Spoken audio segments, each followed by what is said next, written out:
Moliendo Gordo, el repaso de la actualidad política que nadie querría escuchar. Buen día Aragón, buen día Teruel, buen día Alcoriza, comarca del Bajo Aragón. Somos Julián Miguel García y David Pérez Villarroya. Y esto es Moliendo Gordo, desde Tirbal para toda la nación. Empezamos, principiamos, comencem. Abaixo Teruel resiste, treballando nuestros sueños. Accelera más esta ciudad, de proyectos esta sociedad. Cara mi vida en estos lugares, poníamos ya mi libertad. Habita de las carreras, habita de las carreras, revolución. La movilización del pasado 20 de marzo en Madrid, Juntos por el Campo por un Mundo Rural Vivo, ha vuelto a poner de manifiesto, parafraseando la máxima de Warren Buffett, que hay una guerra de clases en el campo, pero es su clase, la de los señoritos, la que está haciendo la guerra y la que está ganando. La ganan los señoritos incluso cuando la única respuesta y obsesión por parte de la izquierda ante la manifestación son las pintas de 4 frikis a caballo para ridiculizar y hacer menores las demandas de la movilización. Reducirlo del pasado domingo a un paseo de señoritos a caballo por las calles de Madrid entre algaradas de la ultraderecha es el peor favor que se pueden hacer. La izquierda española, urbanita y madrileña, demuestra una vez más que solo se preocupa por el campo, por el mundo rural, cuando lo tienen en la Plaza de Colón, y quizás de ahí venga la torpeza de su respuesta. Que élites, señoritos, que cada vez pintan menos en las transformaciones económicas y sociales que se vienen, que grandes nombres y señoríos que se disuelven y pierden cada vez más pie y negocio en el capitalismo contemporáneo, estén liderando las movilizaciones, paradójicamente con el único fin de defender su privilegio de continuar siendo un lastre para el desarrollo de nuestro mundo rural, no solo suena terrible, sino que es más terrible todavía por ser producto de la incompetencia de una fuerza popular y emancipadora que se haya encarnado y encargado de las demandas del mundo rural. En estos tiempos donde las soberanías energéticas, alimentarias y de toda la índole son cada vez más centrales frente a un turbulento mundo de crisis climática, energética, sanitaria, de abastecimientos, la tarea no es continuar señalando lo injusto del mundo de señoritos que parece, sino dibujar una salida para las mayorías sociales que supere los lastres actuales. Disputar la batalla del campo, del mundo rural, pasa, pues, por hacerlo central en una agenda de respuesta ante las múltiples crisis que se agolpan, recuperando valores, tierras y soberanías perdidas por un turbocapitalismo neoliberal que nos ha conducido hasta el precipicio y haciendo de la recuperación de derechos y servicios en colectivo en el mundo rural la mejor arma frente al colapso y el catastrofismo individualista de los de arriba. Ahora solo queda una cosa: atreverse. Esto es Radio Monotes, esto es Moliendo Gordo. Adelante, endavant, entaban. Siempre se lleva, no sé cuál es mi sitio, mi casa parece ajena, no hagas caso, me repito, esta mierda es pasajera. Miro las fotos, recuerdo distorsionada cuando era niña y caminaba. Bienvenides, benvingudes, bien plegades a una entrega más de Moliendo Gordo en Radio Monotes, el único podcast capaz de afirmar que si la izquierda urbanita madrileña dependiera de todos, todas y todes, más allá de la M30, llevaríamos boina, serviríamos al señorito Iván de turno y continuaríamos meándonos las manos para curarnos las quebrazas. Así que no sé a qué esperamos a hacer un Azarías y ahorcar a esa izquierda urbano-paleta de nuestras vidas. Y como no podía ser de otra manera, me acompaña una semana más el Monoter que te quiere raid como señorito a caballo en una mani, David Pérez. ¿Qué tal, David? ¿Cómo estás? Ojo, Julián, de la izquierda de los santos inocentes a la Rosalía, ¿eh? Ok, motomami tra, ¿eh? Monoter mami, ¿no? Monoter mami y Saoko, ¿cómo era esto de papi Saoko? Papi Monoter, Saoko Monoter, o como le quieran decir. Aquí siempre a tope con Rosalía, que la izquierda de los santos inocentes urbano paleta ya nos ha amargado bastante la vida. Y es que el raid que lo ha petado en la izquierda de los santos inocentes tuitera no ha sido este fin de semana, no ha sido el de Rosalía ni mucho menos, sino ha sido más bien estos 4 señoritos de los que hablabas antes a caballo en la mani de Madrid. Así que, evidentemente, lo que se viene hoy es...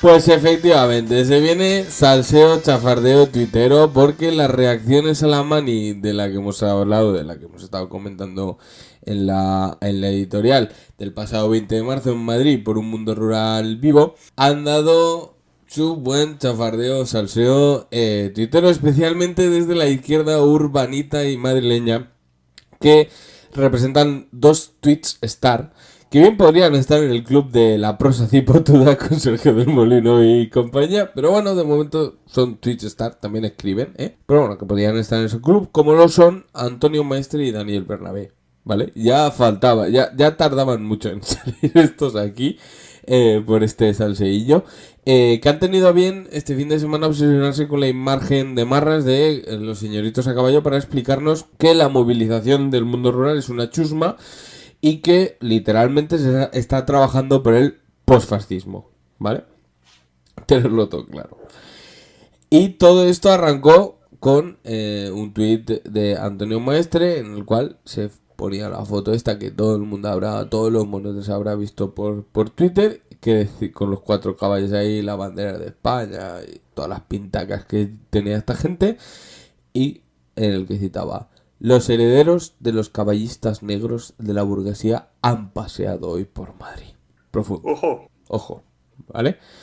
¿Que no sabéis lo que son los caballistas negros? Pues no pasa nada, porque el reguero de tweets laudatorios, de RTs laudatorios que siempre hace, que esto se suele hacer mucho por los tweetstars, sobre todo por la peña que escribe en medios de comunicación y lo cuelga y luego hace RTs de oh, qué guapo tu artículo, no sé qué, o sea, solo hacen RTs de esos, de los otros de esto es una puta mierda, nunca hacen, ¿vale? Pues podría hacerlo, ¿no? Para, pero bueno, en esos RTs laudatorios digo, oh, Antonio Maestri, qué gran informador, qué gran opinión acabas de dar. Pues en uno de esos te aclaran lo que son los caballistas negros, por si no lo sabíais, monoters. Te hacen notas al pie, ¿no? Los fans de Antonio Maestri. Literalmente en Twitter, a base de RTs, notas de pie. Es más, este tweet donde te explican que son los caballistas negros, viene con cita literaria, y dice un tal Chapu Cabor, ¿vale? @ChapuCabor, le dice: caballistas negros, punto. Burgueses andaluces que se dedicaron a cazar a caballo y a asesinar a campesinos, a republicanos, etcétera, durante la guerra civil, narrado en el libro Franquismo S.A. de @Antonio Maestre. ¿Vale? Claro, haces RT, te citas, qué guapa es tu opinión, ¿vale? Y encima te cita tu libro, es la meta, ¿no? El meta RT. Claro, le ha faltado poner la editorial y el año de publicación del libro, O sea, como si esto de los caballistas negros fuera la primera vez que se escribía. Supongo que no, que Antonio Maestre lo pillaría de otro sitio. Pero bueno, en cualquier caso, algunos parecen bastante atrapados en el siglo XX. O sea, he escogido este, pero hay varios de este plan, ¿no? Y en parte es verdad que tiene parte de razón, porque la movilización originalmente fue propuesta por asociaciones de cazadores contra la ley de bienestar animal, ¿no? En plan de, a mí maltratar mi galgo no me va a decir un gobierno cuando tengo que maltratar mi galgo.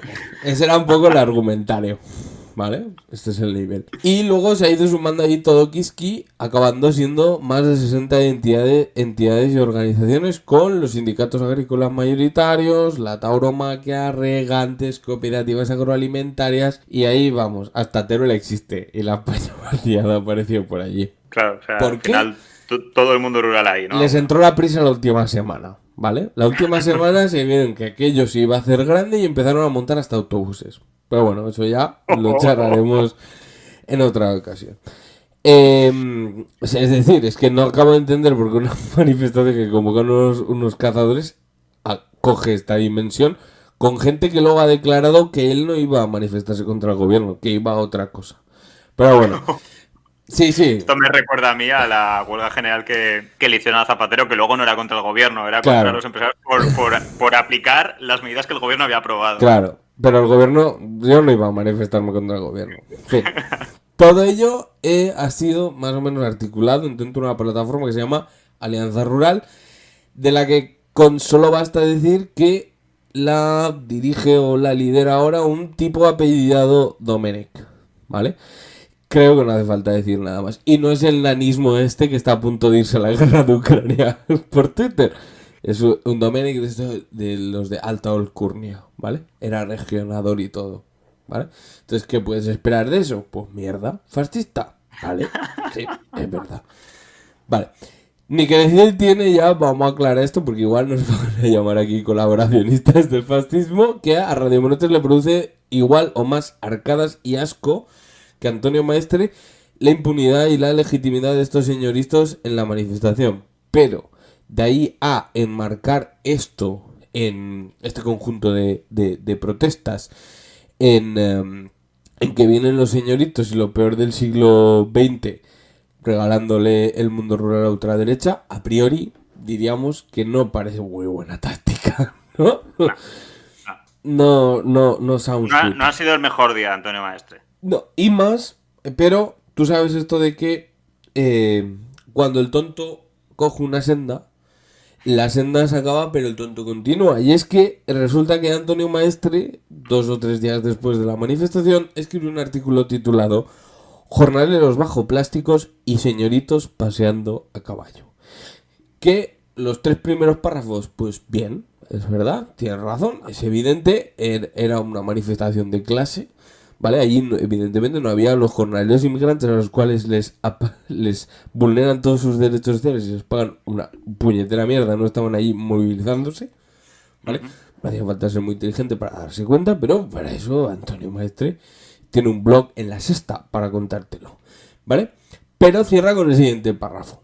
Los análisis bien intencionados y un tanto acomplejados que ponen sobre la mesa la perogrullada de que no todos los manifestantes son de extrema derecha ni latifundistas tienen la misma visión de tutela exculpatoria sobre la responsabilidad individual que suele expresar el que dice que no todo el que vota Vox es un fascista.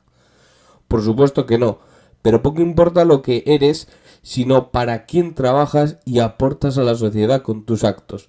Las movilizaciones agrorurales están convocadas y capitalizadas por la extrema derecha. Quien participa en ellas está trabajando para el posfascismo y de nada sirve hacerse el despistado y el inconsciente. Si participas en una marcha de antorchas, no te extrañe si hay alguien que acabe quemando una sinagoga. ¿Vale? Antonio ha sentenciado: todos los que fuisteis a esa manifestación sois unos fascistas y tiramillas. ¿Vale? Que quede claro. Yo, de Antonio, empezaría a darle un poco de vueltas a esto. Sí, con este planteamiento se puede disputar el liderazgo de la ultraderecha en el tema del campo y del mundo rural por parte de la izquierda. Porque igual es más de izquierda, así más transformador, asegurar que en el campo hay algo de disputa, que no, por su planteamiento no hay nada que hacer, porque como los fascistas y la ultraderecha lideran esto, pues tú eres un fascista si te movilizas ahí o si intentas disputar esto, ¿vale? Y que mejor no ir de bien intencionados y acomplejados por la vida, porque puedes acabar siendo un colaboracionista fascista. Entonces, claro, ojo, no sé yo si este planteamiento de Antonio va a servir para mucho, va a ser muy útil. Pero a esta fiesta también se sumó otro habitual de esto, Daniel Bernabé, otro de la verdadera izquierda con B, ¿vale? En mayúscula, que también nos explica lo que sucede en el campo a través de lo que vio por las calles de Madrid, por ejemplo, con el siguiente hilo de Twitter. Ha descubierto los hilos de Twitter antes que @Teruelano. Bueno, es un poco paralelo, ¿no? El rollo este de, pasaba por como cuando @Teruelano se encontró la manifestación contra Arnova. Claro, pues sí, pues un poco igual, ¿eh? Me he hecho experto en manifestaciones, pues esta gente también de manifestaciones, especialmente en el mundo rural, habiendo vivido toda su vida en un entorno urbano, específicamente muchos de ellos en Madrid. Daniel Bernabé ya se ha cansado de ser experto en diversidad, ¿no? Efectivamente. Ahora es experto en movilización del mundo rural, ¿vale? Muy bien. Entonces, Daniel Bernabé hace un hilo de Twitter en el que el primero pues dice: a mí me parece bien que nos acordemos del Estado para salvar sectores productivos. Si a continuación los nacionalizamos después de haber pagado el despropósito de tener una empresa por cada trabajador que largaron con los ERES de 2012. De ahí viene este sin Dios. Bien. Este primero, compramos. Toda la razón. Segundo, la culpa no es de quien intentó buscarse la vida para acabar de falso autónomo, sí de quien fomentó un modelo en el que la gran empresa se ahorraba cotizaciones y relación laboral. esto no se arregla con parches ni con más desregulación. Si pagamos todos, que se ponga orden, también compramos. Esto también lo compramos. Vamos con el tercero. Vamos de dos. Vamos de dos. Queda el tercero, ¿vale? Entre otras cosas, porque a los asalariados de la España llenísima, a la clase trabajadora de las periferias urbanas, que es quien mantiene el sistema fiscal, nadie le subvenciona nada. ¿A vosotros os paga alguien el abono transporte o la gasolina cuando os quedáis en paro? ¡Pum! Y esto yo no se lo compro. Yo no se lo compro porque, para empezar, hace esta oposición entre España llena y España vacía, que es muy parecida a la que hizo Cristian Campos, recuerden Monoters, el Ayuso jefe de opinión del español, ese que hablaba de las lindes, los dialectos inventados y los curas con trabuco, ¿vale? Que se montó, si recordáis, la revolución de la España llena, ¿vale? Así que Daniel Bernabé compartiéndose a la cama con este sujeto, argumentariamente, ya me da un poco de... ¿sabes? Y segundo, es mentira que el transporte público metropolitano específicamente, de esas periferias urbanas de la España llenísima que mantiene el sistema fiscal, no estén subvencionados. Eso es mentira. Y eso se paga por el conjunto de los españoles. Así que si jugamos a ver quién al juego de las subvenciones, ¿vale? Yo puedo entender el fondo, ¿no? Pero cuidado, Ha pinchado un poco, ha pinchado un poco. Porque a ver si vamos a llegar al punto con estos argumentos de aplicar para el mundo rural de España vaciada esa máxima que aplican los federalistas y plurinacionales de la periferia del Estado español, que dice: lo más parecido a un español de derechas es un español de izquierdas. Entonces, a ver si vamos a tener que empezar a plantear con el mundo rural y con la España vaciada la misma idea, ¿no? Que da igual un poco con quien te enfrentes, con una user o con la verdadera izquierda con B, ¿vale? De Daniel Bernabé, que el tratamiento es el mismo. Esto más o menos lo apañó, la verdad, Bernabé en un artículo que vino después, porque esta gente siempre lleva el mismo sistema: monta el pollo en Twitter o hace la polémica y luego se saca unos articulitos. ¿Vale? La campaña, el marketing lo tienen bien estudiado, ¿eh? Claro, para dictar sentencias sobre lo que han visto y las movilizaciones, porque ellos entienden que el resto del mundo no puede funcionar sin su opinión, ¿vale? Entonces tienen que tener columnas. Igual puedes aparecer es como Maruenda, que aparece en mogollón de radios, tiene un periódico, en mogollón de teles. Pues esta gente entiende que la columnita en 200 medios para decir exactamente lo mismo y aparecer también en la televisión y en la radio, pues es que es derecho natural, ¿no? Aunque no tengas ni puta idea de lo que estás diciendo. Está bien rentabilizado, ¿no? Porque sí, es el mismo mensaje en diferentes medios. claro, pero no tiene ni puta idea del mundo rural, pero todos sitios dicen lo mismo, ¿vale? Sí, claro. Son coherentes, eso sí.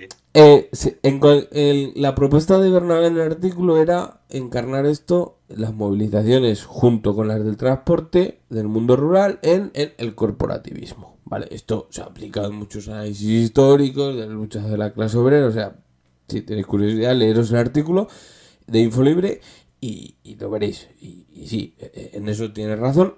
Y dejó una reflexión menos interesante que decía: la izquierda no puede cometer el error de criminalizar las protestas del campo o los transportistas calificándolas de conspiración ultraderechista, ya que algunos de los problemas que las impulsan son reales. Así solo se dejará vía libre a la derecha para instrumentalizarlas. Bien, compramos. Pero tampoco de manera pueril y beneintencionada, volvemos a Antonio Maestre, aceptar esas propuestas como si fueran conflictos laborales entre el capital y el trabajo, porque no lo son. Bajo el corporativismo a menudo se reivindican tratos de favor en la fiscalidad y subvenciones públicas para gastos fijos que nunca acaban repercutiendo en mejores condiciones laborales para los asalariados de ese sector. El rural en España acumula miles de infracciones laborales en los últimos años, es decir, cuando se ha puesto a los inspectores a hacer su labor. Bueno, no es mala reflexión. Ahora bien, la pregunta que cabe hacerse aquí es cómo romper con ese trampantojo del corporativismo, ¿no? Que anda la propuesta del mundo rural, para que broten los conflictos laborales entre el capital-trabajo dentro de estas movilizaciones del campo. Eso es a lo que nunca responden. Siempre tienen receta, pero eso, a eso, ¿cómo hacerlo? Nunca responden. Supongo que ensimismados con la adoración del sindicalismo del siglo pasado pensarán que las cosas continúan pasando por ahí y que si no pasan es porque el señorito Iván de turno de tu pueblo te ha comido el tarro a los jornaleros y trabajadores para que no se sindiquen y muestren la lucha verdadera del campo. Vale, están esperando a que Godó, a que Daniel Bernabé o Antonio Maestre les ilumine, ¿vale? A Bernabé parece que se le han caído, unos cuantos años de la historia por el camino. Y es que si algún sindicalismo tuvo éxito en el mundo rural y también en el urbano, no fue precisamente el mayoritario que defiende hoy en día Daniel Bernabé. No sé, Daniel, igual hay que mirar menos a comisiones sobre la UGT y más al anarcosindicalismo que llegó a colectivizar tierras y propiedades en un contexto de guerra. Igual se aprende de ahí más que de la trayectoria histórica y clásica de los sindicatos mayoritarios. En fin, como resumió certeramente Jonathan Moriche en el siguiente tuit, todos los análisis desde la izquierda de la manía agrorural de ayer en Madrid están teniendo en común 2 puntos: absoluta impotencia, absoluta irrelevancia, absoluta falta de imaginación, glosas y apostillas a una otra derrota epocal. Es verdad, son fruto de una derrota y no aportan absolutamente nada, ni soluciones, ni nada. Pero si alguien se ha pasado el juego de la mani del pasado 20 de marzo, no ha sido ninguno, ni Antonio Maestre, ni la izquierda urbano madrileña. Ha sido Cayetano Martínez de Irujo, que hoy jueves 24 de marzo, que es cuando grabamos esto, nos ha regalado un artículo en El Mundo que es una pura delicia, y vamos a leer su título y unas cuantas palabritas. El inicio. El título es El campo agoniza. Yo nací en un singular palacio, en una familia que forma parte de la columna vertebral de España.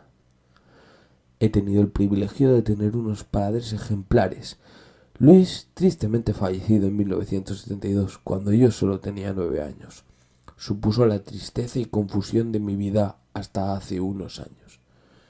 Y Cayetana, una mujer histórica, cuya huella y recuerdo siguen intactos 7 años después de su fallecimiento en la sociedad española.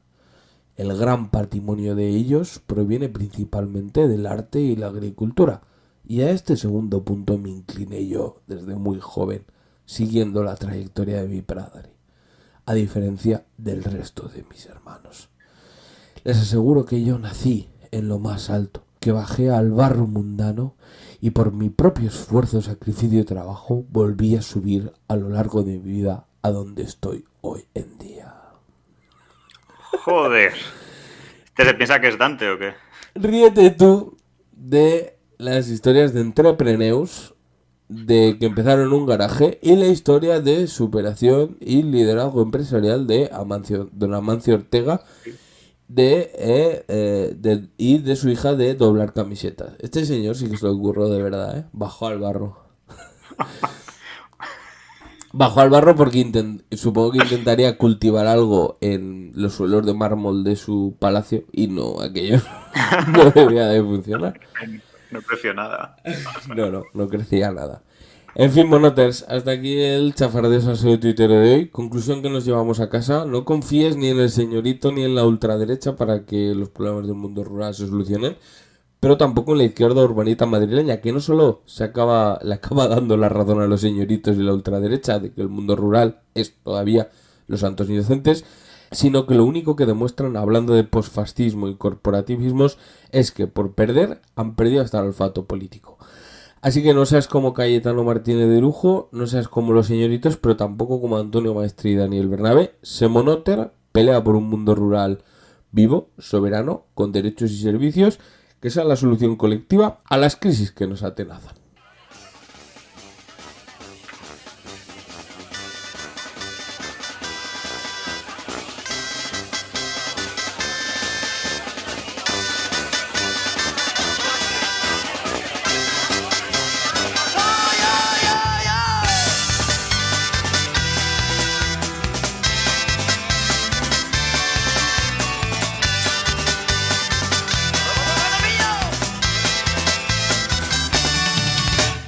son que ellos te tocan. Currar tarde y mañana.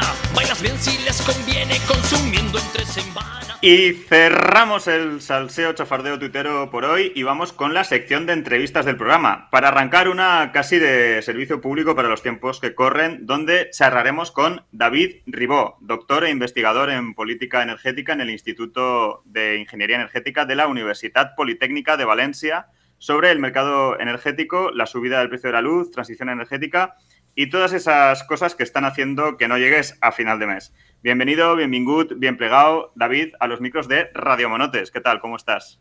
Súper bien, muchísimas gracias por invitarme. Bueno, pues con muchas ganas de comentaros un poco este fregado en el que me habéis metido, porque menudo fregado nos tienen metido, ¿no? Cómo suben los precios, suben como la espuma, pero solo que pasa que en la cerveza baja la espuma y estos precios no parecen que bajen. Sí, los sueldos tampoco suben para pagarlos. Muchas gracias a ti por acceder a la entrevista. Para arrancar un poco y situar a nuestros monotes, y antes de entrar en por qué el precio de la luz cada semana marca récords históricos, explícanos un poco cómo funciona el mercado eléctrico y cómo se fija el precio de la luz. Bueno, creo que para entender un poco cómo funciona el mercado eléctrico hay que hacer como un poco de historia, ¿no? Recordemos que el sector energético, un sector súper estratégico después de la Segunda Guerra Mundial, es nacionalizado o como mínimo muy regulado por todos los estados, especialmente los europeos, y en esta ola neoliberal de los 70 y 80 con Reagan y Thatcher, empiezan a promover toda esta liberalización de los mercados. Y en esta liberalización de los mercados, que acaba con una directiva europea que fuerza a todos los países de la Comisión Europea a que sus sistemas eléctricos funcionen como elementos de mercado, lo que pasa es que impera, ¿no?, esta teoría dominante de la ley de oferta y demanda. Entonces, ¿qué pasa con la ley de oferta y demanda? Lo que pasa con la ley de oferta y demanda es que teóricamente, no olvidemos que siempre esto es teórico, queda muy bien en el papel, pero luego en la realidad suele tener alguna serie de problemas. Las ofertas de más barata se ordenan de más barata a más cara, ¿no? O sea, esto lo que dicen es que si vamos a comprar listones de madera, pues que la empresa que ofrece los listones de madera venderá antes porque la vende más barata, la empresa que vende listones de madera un pelín más cara lo venderá después y la que vende listones de madera después lo venderá un pelín más cara. Al final, el mercado es un mercado marginalista, que esto lo que quiere decir es que todos los listones se van a vender al precio de la última unidad que se venda, ¿de acuerdo? Y a la vez, la demanda, lo que ocurre es que los diferentes personas que quisieran comprar esos listones de madera, pues quien quiera hacerse una casa los querrá comprar más caros, quien se quiera hacer un banquito fuera de casa los querrá comprar más baratos y quien los quiera apilar a lo mejor para tirar a la leña, pues los comprará mucho más baratos, ¿no? En esa intersección de esa curva teórica, pues obtenemos un precio y todo el mundo acabaría comprando los listones de madera al mismo precio, ¿no? Así obtendría, pues quien lo hace más barato obtiene más beneficio y quien lo hace un pelín más caro pues obtiene esos costes marginales que se llaman en teoría económica. ¿Qué es lo que pasa? Que estos mercados que en teoría funcionan muy bien en el papel y teóricamente funcionan y pueden funcionar en algunos tipos de sistemas, llegamos al sector eléctrico, que es un sector tremendamente concentrado en pocas manos, y estamos juntando un poco, pues, churras con merinas, ¿verdad? Todo produce electricidad, pero la estructura de producir electricidad con una central hidroeléctrica construida en los años 50 no es lo mismo que producir electricidad con una central de gas, con unos precios variables del gas que dependen de ciertas cosas. O una central nuclear que produce electricidad con energía nuclear, también los costes están principalmente basados en la infraestructura y llegan después. ¿Qué es lo que pasa? Que, bueno, montamos este sistema en el cual las centrales de generación dicen cada hora cuánto quieren producir y a qué precio quieren producir, ¿vale? Porque esto es muy importante. El precio de la electricidad no es único, ni diario, varía hora a hora. A cada hora tenemos un precio diferente. Entonces, ¿qué es lo que tenemos? Que durante cada hora lo que dicen las diferentes centrales es cuánto van a producir y a qué precio van a producir.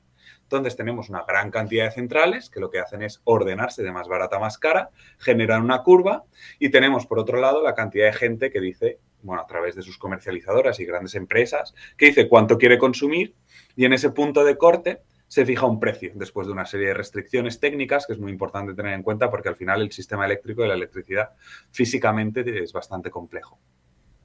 ¿Qué es lo que ocurre?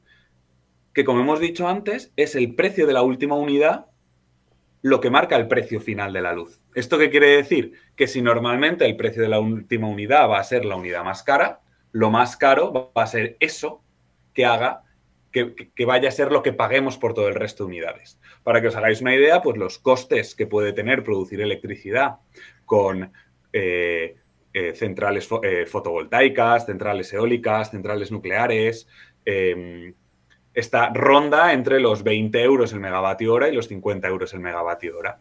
¿Qué es lo que pasa? Que como no tenemos suficiente capacidad de esas tecnologías, la tecnología que normalmente viene a marcar ese último megavatio hora de energía que nos hace falta es el gas. ¿Qué pasa? Que ese gas no depende únicamente de unos costes ya conocidos, sino que depende del combustible. Y el combustible, que imagino que hablaremos después del gas, pues puede valer un precio o valer otro.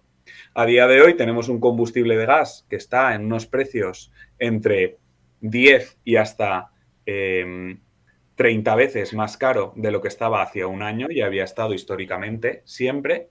Entonces eso implica que esa unidad de gas produce mucho más cara. Y como esa unidad de gas produce mucho más cara, no solo le estamos pagando ese precio 10 veces mayor a esa central de gas que está pagando ese gas que está más caro, sino que le estamos pagando también mucho más cara esa electricidad que está produciendo la energía nuclear, esa electricidad que están produciendo las diferentes centrales renovables, las diferentes centrales hidroeléctricas, etcétera, ¿vale? Y por tanto, esa diferencia de costes que únicamente tiene el gas, se la estamos pagando también a todo el resto de tecnologías de generación eléctrica que no han visto en ningún momento incrementados sus costes.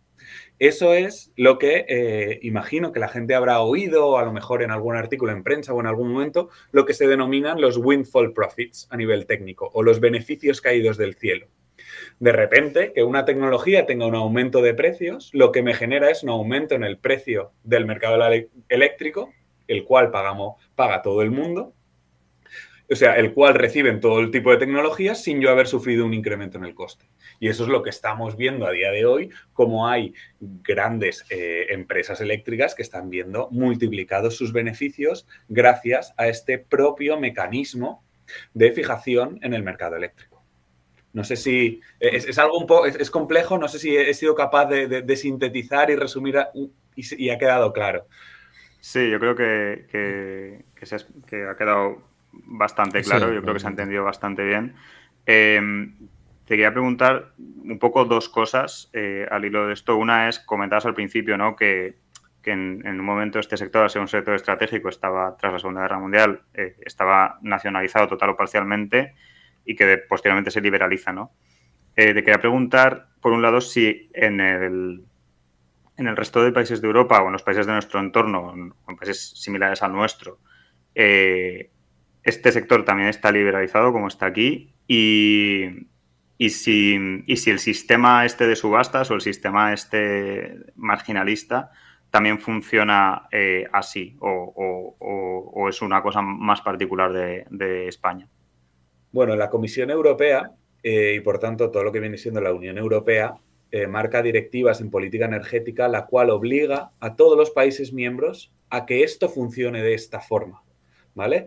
Obliga a que la forma en la que el mercado eléctrico funciona sea esta forma marginalista de doble subasta, tanto subasta por parte de la oferta como subasta por parte de la demanda. Es decir, subasta por parte de quien genera y subasta por parte de quien consume.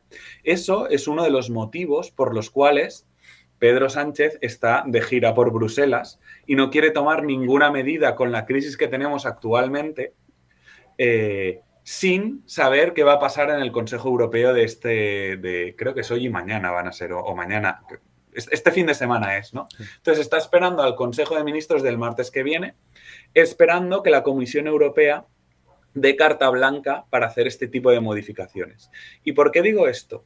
Porque igual que la política hídrica y la política de agua está marcada por una serie de directivas europeas, la política energética también está marcada por esas directivas europeas. Entonces, cuando los Estados miembros no hacen caso a ese tipo de directivas, las propias empresas pueden denunciar a los Estados miembros y ganar gran cantidad de litigios, como ha pasado con diferentes casos, como fue el caso del impuesto al sol, o como ha sido el caso de los mercados de capacidad, o como ha sido el caso de los almacenamientos de gas, etcétera, a la Comisión Europea. Por tanto, ante la pregunta de todos los países europeos tienen un mercado que funciona así y que funciona de una forma marginalista, la respuesta es sí. Ahora, ¿todos los estados tienen el sector energético tan sumamente privatizado y concentrado como lo tiene España? En ese caso la respuesta es no, porque por ejemplo tenemos como las grandes empresas energéticas europeas, como pueda ser el caso de Enel en Italia o de EDF en Francia, siguen siendo empresas con una participación mayoritaria, si no total, por parte del Estado. Esto es el caso de EDF, por ejemplo, que Macron hizo la semana pasada un anuncio que EDF era estatal aproximadamente al 85% y que el Estado francés iba a comprar el 15% que faltaba. ¿Esto qué permite? Permiten, pues, no creo, o sea, estos países no están exentos de esos shocks, ¿vale? Pero lo que sí que vemos son diferencias en los beneficios de las empresas energéticas de los diferentes países, ¿no? Un informe de hace un par de semanas creo que decía que en esta nueva situación energética la media de los beneficios de las empresas europeas era de un 10% sobre ventas. En el caso de Alemania era un 6%, en el caso de Francia también era inferior a un 10% y en el caso de España estamos hablando de un 18%, ¿no? O sea, vemos las grandes diferencias que existen debido a ese control o no. También creo que es importante recordar que España nunca nacionalizó ese sector, ¿no? Fue una especie de pago en especie por las inversiones ocurridas durante la Guerra Civil por parte de la dictadura de Franco y nunca hubo realmente un control estatal de estas empresas. Y lo más parecido que ha habido a un control estatal fue cuando se nacionalizó toda la red de transporte, que se considera un monopolio natural, y actualmente, a día de hoy, aunque Red Eléctrica solo está participada por el Estado en un 20%, es lo más parecido a una empresa estatal, ya que, bueno, es el socio mayoritario y es el Estado quien designa a la presidencia, en este caso presidenta, que hay actualmente. Pero sí, existen grandes diferencias, no en la forma en la que se casa el mercado, sí que existen grandes diferencias en las estructuras empresariales dentro de los diferentes estados de Europa a nivel energético. O sea, aunque funcione con el sistema marginalista que explicabas, el hecho de que haya una participación pública mayoritaria sí que reduce mucho los beneficios porque de alguna manera sí que regula o limita los beneficios de las empresas que venden la energía, digamos que tendrían más margen de beneficios por esa venta de energía al precio más caro. Bueno, imagino que, o sea, no solo eso, sino que simplemente esos beneficios de las 4 grandes empresas energéticas españolas acaban en los accionistas. Los beneficios de una empresa pública pues no siempre acaban en manos de los accionistas y pueden revertir en otro tipo de políticas o pueden revertir en inversiones energéticas estratégicas. Por ejemplo, es muy criticado el caso de Francia con EDF, pero a día de hoy toda la empresa, todo el sistema nuclear francés ocupa a más de 200.000 personas y EDF es la empresa que va instalando las centrales nucleares y construyendo y diseñando las centrales nucleares por todo el mundo.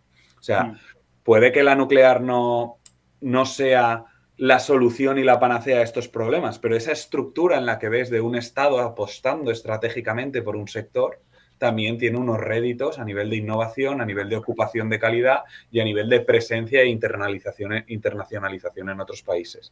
Me llama la atención que precisamente un presidente liberal como es Macron apueste por terminar de comprar, ¿no?, el 15% que falta de una empresa energética. O sea, hasta qué punto es importante este tipo de empresas que incluso supuestamente partidarios de liberales apuestan por nacionalizar más o por tener más control estatal de estas empresas, ¿no?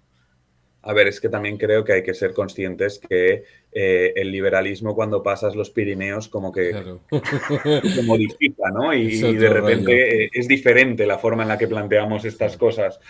Y bueno, pues creo que también hay que reconocer las trayectorias y las inercias que tienen los propios países y las inercias que tiene, pues por ejemplo, un país como Francia respecto a la nuclear, que siempre ha sido abanderada de ella debido un poco pues a los Curie, ¿no? A la pareja Curie, especialmente a Marie Curie, con ese Nobel, con todo ese desarrollo científico alrededor de ello, ¿no?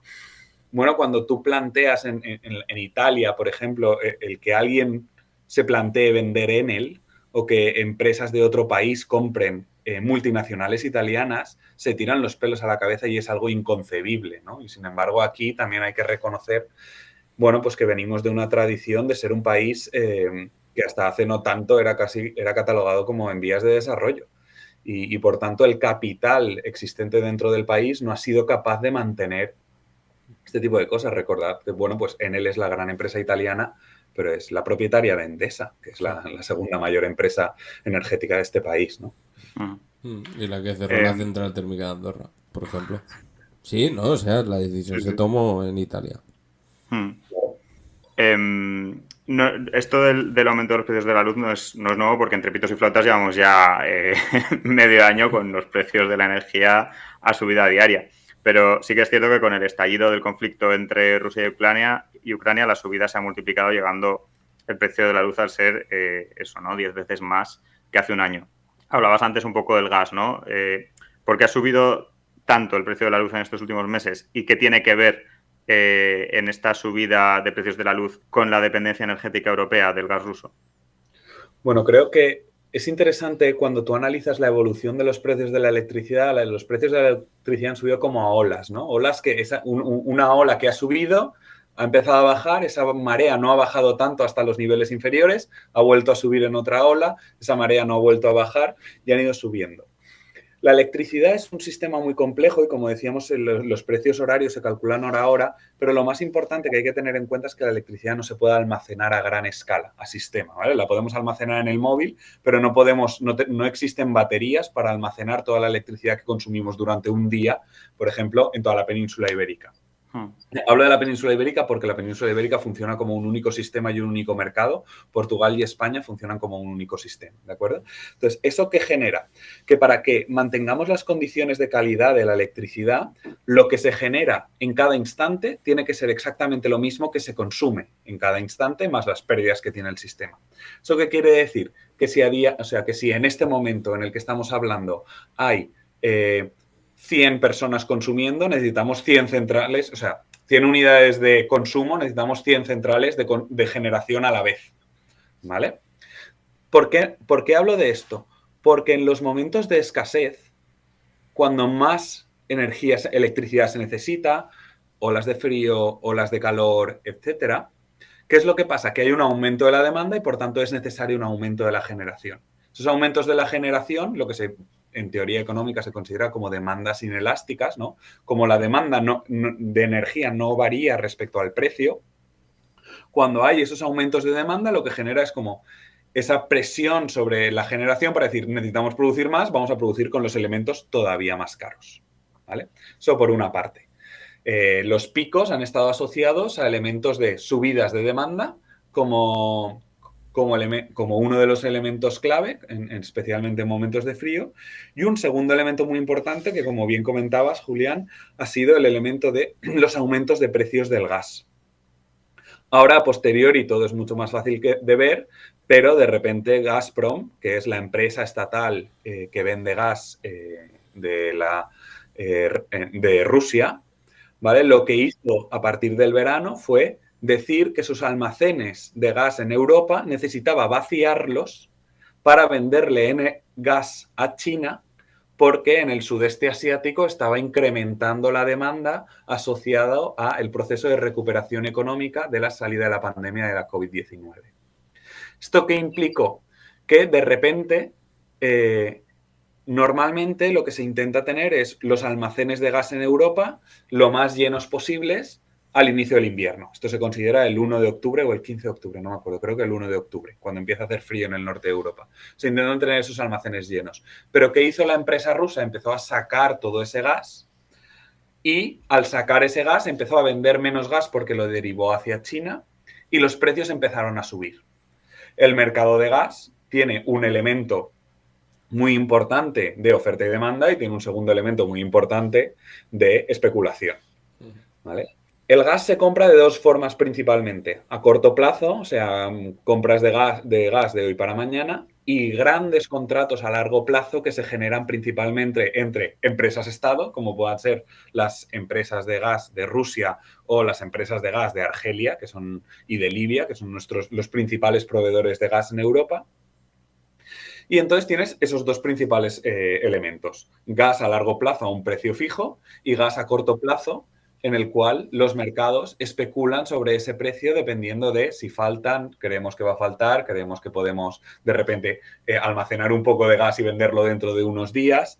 Un proceso financiarizado y bastante especulativo. ¿Qué es lo que pasa? Que en el momento en el que de repente los precios empiezan a bajar, el suministro por parte de Rusia en verano empieza a bajar, esos precios empiezan a subir. Esos precios del gas empiezan a subir a principios de verano, ¿no? Que es cuando empezamos a ver toda la crisis de la subida del precio de la electricidad. Y ese aumento de los precios del gas, ¿qué es lo que hace? Que los productores de gas en el mercado eléctrico decidan ofertar sus megavatios cada vez más caros.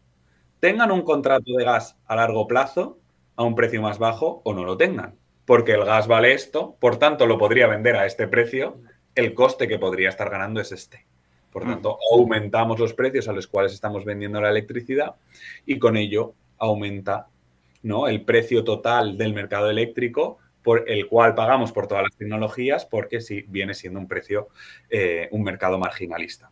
Hay un elemento muy interesante, pregúntame si quieres, perdona, que te veía. Sí, claro, iba a decir que ahí, por ejemplo, sí que habría una diferencia con los beneficios que decías antes, ¿no? Como podría ser en Francia, ¿no? Que al tener un control estatal no haría esta subida de precios porque sí que tendría esas reservas a largo plazo de las que hablabas antes, por ejemplo. La cuestión de Francia es que Francia tiene una base muy importante de nuclear, pero sigue teniendo que cubrir esos picos de demanda con gas. Entonces, estamos viendo precios locos en toda Europa, la verdad. O sea, estamos viendo precios en Alemania altísimos, en Italia altísimos, en Francia altísimos, en Reino Unido están siendo escandalosos hora a hora y están generando un montón de problemas también en la política doméstica. Y los únicos países que estamos viendo que están aguantando, aún así están teniendo días extraños, son todos los países de las penínsulas de la península escandinava y lo que viene siendo Dinamarca, todas las zonas más bálticas, debido a la gran presencia de centrales hidroeléctricas que tienen y el gran recurso hídrico que tienen. Y volviendo un poco al recurso hídrico que tienen, otro de los elementos que ha hecho subir el precio de la electricidad ha sido que las empresas que tienen las centrales de gas y por tanto saben a lo que van a decir que van a vender ese gas en el mercado eléctrico, son también las poseedoras en un 97% de las centrales hidroeléctricas en la península ibérica. Esta es la movida de por qué han vaciado los pantanos en algunos... Efectivamente. Vale. Claro, porque te iba a decir que una de las maneras que hay de almacenar energía, si no me equivoco, es precisamente que cuando la energía está más barata, ¿no? Impulsar agua, o sea, subir agua en los pantanos, ¿no? Y aprovechar luego ese agua cuando el precio del megavatio estaría más caro. Sí, pero esos son un tipo de centrales hidroeléctricas que son las de bombeo, que con ellas lo que haces es almacenar. Tienes un embalse bajo y un embalse arriba de la montaña y entonces cuando te sobra electricidad, tú bombeas agua y la tiras arriba y en los momentos en los que te falta electricidad, turbinas ese agua y generas electricidad. Pero ¿qué es lo que pasa? Que cuando tú tienes un embalse, tú tienes ese agua almacenada que la vas a poder convertir en energía. Por tanto, aunque tus costes reales de turbinar ese agua sean alrededor de 10, 15 euros el megavatio, si tú sabes que el gas se está vendiendo a 200, ¿para qué vas a vender agua a 20? Tú dices, la ofertas en el mercado a 200. Si te la compran, te la pagan a 200. Si no te la compran, ya la venderás a la hora siguiente. Es muy diferente a, por ejemplo, el recurso solar o el recurso eólico, que no lo puedes almacenar. O está y generas esa electricidad o en la hora siguiente a lo mejor ya no está porque no sopla el viento o dentro de 3 horas no está porque se ha puesto el sol. Entonces, el uso de las centrales hidroeléctricas ha sido utilizado de forma estratégica por estas empresas. Es más, cuando tú veías quién era... hay muchos datos y uno de los datos que da el operador del mercado eléctrico en España es cuál es el tipo de tecnología que marca el precio de la electricidad. O sea, es cuál es la última unidad que vende y quién ha, por tanto, marcado ese precio. Y durante muchos meses, especialmente los de verano y hasta octubre, más de la mitad de las horas del mes, quien marcaba ese precio eran centrales hidroeléctricas. No por el coste real que tiene, sino por esto que comentas, ¿no? Por por este uso especulativo de... Pero, o sea, muchas veces cuando entiendes esto, o sea, cuando lo ves desde fuera, el uso es especulativo. Pero es como pretendían que funcionara el sistema. El sistema está planteado para que funcione así. Hablábamos antes también un poco, ¿no?, de cómo la Unión Europea es la que impone este sistema marginalista. Ahora desde la Unión Europea se ha propuesto un plan para reducir en 2/3 la dependencia del gas ruso en tan solo un año. Lo mismo se decía hace tiempo, pero la realidad es que la dependencia del gas ruso, especialmente en Centro Europa, no ha parado de aumentar en la última década. ¿Hay realmente una alternativa al gas ruso a corto plazo? ¿Es sostenible tanto en términos de transición ecológica como a nivel de precios pasar a depender del gas licuado proveniente de Estados Unidos o de Qatar? Bueno, creo que hay dos preguntas aquí, ¿no? O sea, hay una pregunta respecto un poco al business as usual, que se dice que ¿es capaz Europa de reducir en 2/3 su dependencia del gas ruso durante un año? Y hay otra pregunta que es, ¿podemos seguir quemando tanto gas y estar planteando una transición ecológica justa? Creo que la segunda pregunta, obviamente, la respuesta es no. No podemos seguir quemando tanto gas, por mucho que se haya catalogado como un combustible, o sea, como una tecnología de transición, que imagino que en algún momento hablaremos sobre ello. Pero respecto a si Europa es capaz de reducir la dependencia sobre el gas ruso, yo creo que esto tiene un montón de derivadas y podríamos como hacer incluso un programa únicamente de esto. Es una propuesta. Podemos hacerlo, ¿eh? Aquí nos atrevemos con todo, ¿eh? El gas ruso, no todos los países dependen igual del gas ruso.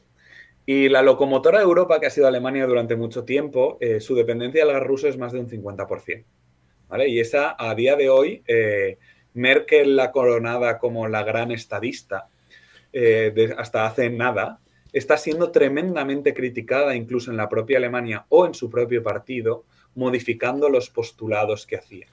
Porque esto ya pasó, esta idea de vamos a reducir la dependencia del gas ruso, ya ocurrió cuando en 2014 Rusia invadió la península de Crimea, ¿no? Se hizo un plan, vamos a reducir la dependencia del gas ruso, pero lo que realmente estuvimos viendo fue la creación del Nord Stream 2, que para quien no sé, imagino que no lo sabrán, es un gaseoducto que va desde Rusia hasta Alemania directamente. ¿Esto en qué beneficia a Alemania? Esto beneficia a Alemania en no tener que pagar los peajes de otros gaseoductos que van por tierra y que pasan por países que lo que hacen es obligar a un pago porque todo ese gas pase por sus países. ¿Esto qué ha generado? Que a día de hoy la industria alemana disfruta de contratos a largo plazo. O sea, Alemania es de los países que menos está sufriendo este aumento en los precios del gas, porque lo que tiene son contratos a largo plazo con Rusia para hacer que su industria funcione con unos costes muy baratos y poder seguir siendo una potencia exportadora. ¿De acuerdo?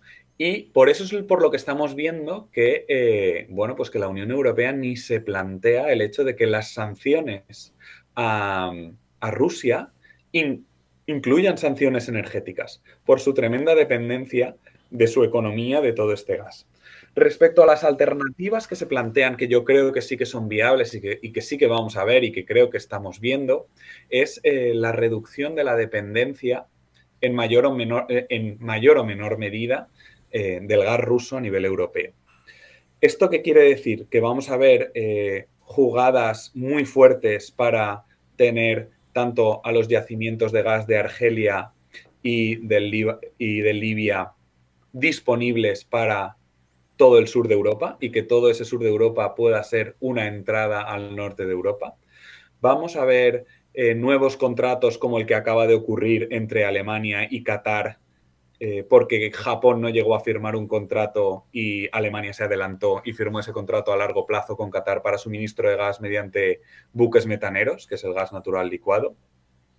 Y vamos a ver al gran ganador de la partida, que va a ser Estados Unidos, el cual está empezando a vender su gas a unos precios exorbitados, porque está comparándolo con el precio del gas ruso, que está empezando a desbancar, por ejemplo, en el caso de España, ya Argelia no es el principal exportador de gas a España, sino que ya es a día de hoy Estados Unidos el primer exportador de gas, ¿no? Entonces estamos viendo un cambio en la situación geopolítica a nivel energético, como estamos viendo una realineación hacia una mayor dependencia de que traigan el gas mediante transporte marítimo y una mejora de las infraestructuras existentes en el sur de Europa para poder canalizar ese gas hacia el norte de Europa. ¿Qué es lo que pasa? Que no existen esas infraestructuras, ¿no? Ha habido una reticencia histórica por parte de Francia en interconectarse con la península ibérica, y Italia tampoco tiene toda la capacidad necesaria para ir pudiendo hacer que llegue el gas a la península itálica y hacerlo fluir hacia el norte de Europa. Luego, otros elementos que comentaba Europa es, bueno, pues ser más eficientes, que la gente reduzca un grado la calefacción, etcétera, ese tipo de cosas que creo que tienen potencial para mejorar la situación, pero dudo que vayan a ser capaces de reducir en 2/3 partes la cantidad de dependencia de ese gas ruso, ¿no?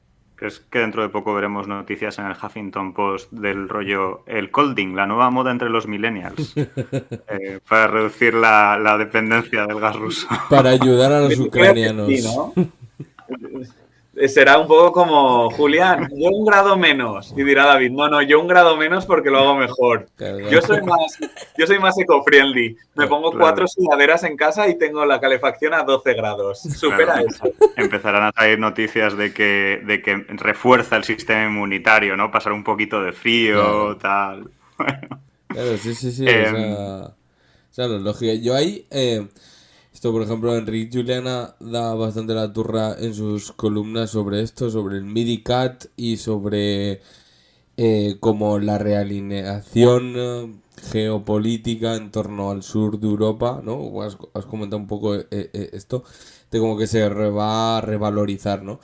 ¿Crees que dentro de esa lógica también hay algo de lo que hemos visto con el Sáhara esta semana? Más allá de la pura noción energética, sino de si podría estar vinculado de alguna manera. Creo que justamente el Sáhara, o sea, la posición que ha adoptado Pedro Sánchez, porque creo que no ha sido casi ni el gobierno, ha sido Pedro Sánchez y Álvarez, ellos dos solos firmando las cosas, tienen al cuerpo diplomático escandalizado. Una noche tonta, ahí con un par de Yetonis de más. Nadie entiende nada respecto al cambio de posición respecto al Sáhara Occidental, que recordemos sigue siendo responsabilidad a nivel internacional de España porque fue una descolonización hecha mal, tarde y de forma penosa. Y el hecho de dejar de reconocer la necesidad de seguir los postulados de la ONU y someterse al plan de Marruecos, que declara una especie de autonomía que nunca sabes hasta cuánto va a ser del Sáhara. Creo que justamente esto no sigue criterios energéticos respecto a la geopolítica. ¿Por qué? Porque si pensaras en criterios energéticos, lo que interesaría sería no enfadar a Argelia, que es realmente la proveedora de gas tanto para España como para parte de Italia, como potencialmente para Europa. Creo que se está hablando simplemente de, vamos a tener todo el frente sur, ¿no? Como bien dice Enric Juliana, controlado antes de que pueda pasar nada. ¿Y por qué contentar a Marruecos? Porque Marruecos sí que tiene la capacidad de desestabilizar lo que está ocurriendo en el sur de Europa, ¿no? Recordemos los saltos masivos instigados por el gobierno marroquí a Ceuta y Melilla, todo el descontrol intencionado de los flujos migratorios de todo el África subsahariana, tanto hacia las Islas Canarias como hacia todo el sur de Andalucía. Creo que la idea era mucho más controlar toda esa parte que la parte energética. ¿Por qué no la parte energética? Porque al final Argelia es un país tremendamente dependiente de la venta de combustibles fósiles, en este caso el gas.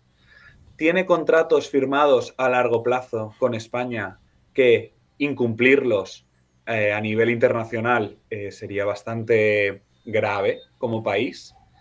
si os fijáis, con toda la bronca que hubo con Marruecos, no dejó de suministrar gas a Marruecos hasta que finalizó el contrato este octubre, Sí. ¿no? O sea, Argelia suministraba gas a España a través de Marruecos por un gaseoducto y solo paró, a pesar de tener las fronteras completamente cerradas. Las segundas fronteras más cerradas después de la de Corea del Norte y la de Corea del Sur son las fronteras actualmente entre Marruecos y Argelia.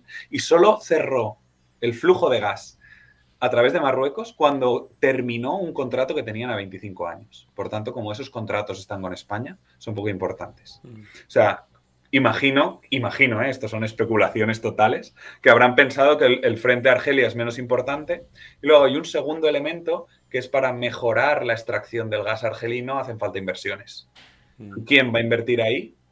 Pues probablemente Europa, ¿no? Entonces, imagino que habrá alguna especie de contrato mercantil implícito en todo eso, en el cual, obviamente, pues desgraciadamente, quien sale peor parado es quien en peor situación está y quien más denigrado ha estado a lo largo de la historia en toda esa zona, como es todo el pueblo saharaui. Se dice mucho estos días que para dejar de depender energéticamente de Rusia y abaratar la factura de la luz, lo que hace falta es la instalación masiva y rápida de renovables porque sus costes de producción son menores y dotar de soberanía energética a los países frente a dependencias externas. Bueno, ya nos has comentado un poco antes las desventajas que tienen las energías renovables en cuanto a, digamos, aumentos de producción así en picos de producción y tal, pero bueno, o sea, esta hipótesis es cierta, ¿basta solo con la instalación masiva de renovables sin tocar nada más del mercado eléctrico? Para mí no. O sea, para mí es absolutamente necesario una reformulación del mercado eléctrico de la forma en la que está concebido. O sea, principalmente porque es un mercado eléctrico concebido en los años 80 y en los años 90, cuando no existían las renovables a gran escala y, por tanto, las estructuras de costes han hecho que cambie totalmente el sector. Y no tiene ningún sentido que le estemos pagando a ciertas centrales solares fotovoltaicas y a ciertas centrales eólicas a un precio de lo que es el gas variablemente durante esa hora de ese día, etc. Por tanto, ¿las renovables son la panacea que va a resolver el precio del sistema? No. Ahora, ¿son la estrategia a corto, medio y largo plazo más fiable que tenemos para reducir nuestra dependencia energética, para reducir nuestros costes en el sistema eléctrico y para también generar incluso un polo de trabajo, innovación y de soberanía estratégica y política industrial activa que tiene Europa? Para mí la respuesta a eso es sí, ¿no? O sea, no es la solución única, pero es probablemente el vector más importante que tenemos para solucionar la dependencia energética histórica que tiene Europa respecto a productores de combustibles fósiles como puedan ser Oriente Próximo, la zona del Magreb, Rusia, Estados Unidos, Latinoamérica, etc. Claro, un poco en ese sentido, o sea, también en qué línea tiene que ir digamos, el desarrollo de este modelo, ¿no? Porque digamos que, bueno, aquí hemos hablado ya en muchos programas, ¿no? Y es algo que también vemos en el País Valencià, que no es lo mismo tener macroparques, perdón, eólicos o de placas solares, que tener comunidades energéticas, ¿no? No generan el mismo empleo, no son igual de eficientes, no es el mismo modelo económico ni siquiera uno que otro, ¿no? En este sentido, ¿qué nos puedes contar? Pues os puedo contar que muchas veces cuando entramos en este debate parece que la solución sea o A o B y estemos en una posición muy maniquea de sí o no, de quien no quiere plantas centralizadas está en contra de las renovables y quien solo quiere pequeñas plantas, o sea, y quien quiere plantas grandes no quiere que exista un modelo alternativo. Creo que, obviamente, como estás comentando, existe un proceso en toda la transición de disputa, ¿no? De disputa sobre el modelo que es tanto a nivel discursivo como a nivel económico, como a nivel técnico, como a nivel legislativo. Y actualmente, respecto a la transición energética, estamos en un momento en disputa. Creo que esa disputa ha pillado un poco a los elementos, al discurso y a las fuerzas emancipadoras como a otra onda, como que no se lo esperaban. Estábamos como, hay que apostar por las renovables, hay que apostar por las renovables, hay que apostar por las renovables. De repente han llegado las renovables y es como, no, renovables así no. Y es como, Totalmente. claro, pero es que tú llevas apostando por las renovables muchísimo tiempo. Y entonces no has construido el marco en el cual vas a poder generar una confrontación a ese modelo.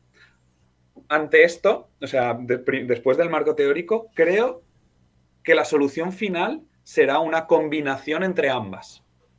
O sea, no vamos a poder solucionar el problema de la dependencia energética poniendo únicamente placas en los tejados de nuestras casas. Y creo que no nos podemos autoengañar con ese tipo de elementos. Entonces, hay que ser consciente que el sistema energético estará basado en una mezcla entre autoconsumos individuales en casas, en industrias, en comercios, pequeñas plantas que puedan ser socializadas, comunidades energéticas, pero ya de mayor tamaño, que ocupen del orden de hectáreas y que, por mucho que nos pese, harán falta y existirán plantas más grandes que fomentarán empresas que a día de hoy son consideradas como pues todo esto lo que se dice del greenwashing, de que sí son el oligopolio, etc. Y entonces aquí necesitaremos ver cuál es el equilibrio en el cual ordenamos de una forma correcta esas grandes plantas para que tengan el menor impacto sobre el territorio posible, intentando hacerlo lo mejor que podemos, e intentando fomentar a la vez al máximo, intentar que el porcentaje de autoconsumo y de plantas socializadas sea lo mayor posible. ¿Para qué? Para no solo generar una transición energética de sustitución de combustibles, sino también generar una transición energética de empoderamiento de la ciudadanía, de procesos emancipatorios, de cambios reales en el sistema económico, etc.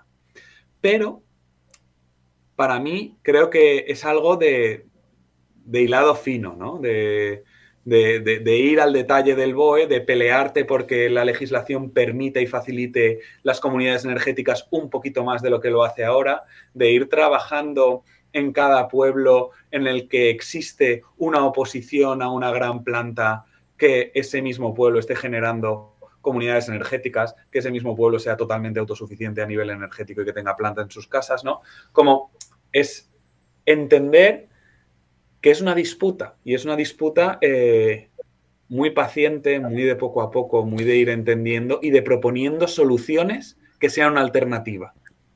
Claro, es que hay... Renovables, sí, pero así no. Y mi pregunta es, así no, vale, pero ¿cómo? Claro, ahí el problema es que se está empezando la casa por el tejado, al menos en Aragón, en el sentido de que aquí, fundamentalmente, en términos de transición energética, se está dejando totalmente las manos en manos del mercado de aquellos que ganan subastas o plantean X proyectos menores de 50 megavatios que pasan por el INAGA de un partido que considera, el Partido Socialista, que está en manos del Partido Socialista, que considera prácticamente todo de interés general o autonómico, y ahí cuelan cosas inimaginables. Y por un lado estoy de acuerdo contigo de que es inviable a base de comunidades energéticas generar una transición energética. Ahora bien, a la gente del territorio que tiene que soportar esto, habrá que ofrecerles algo.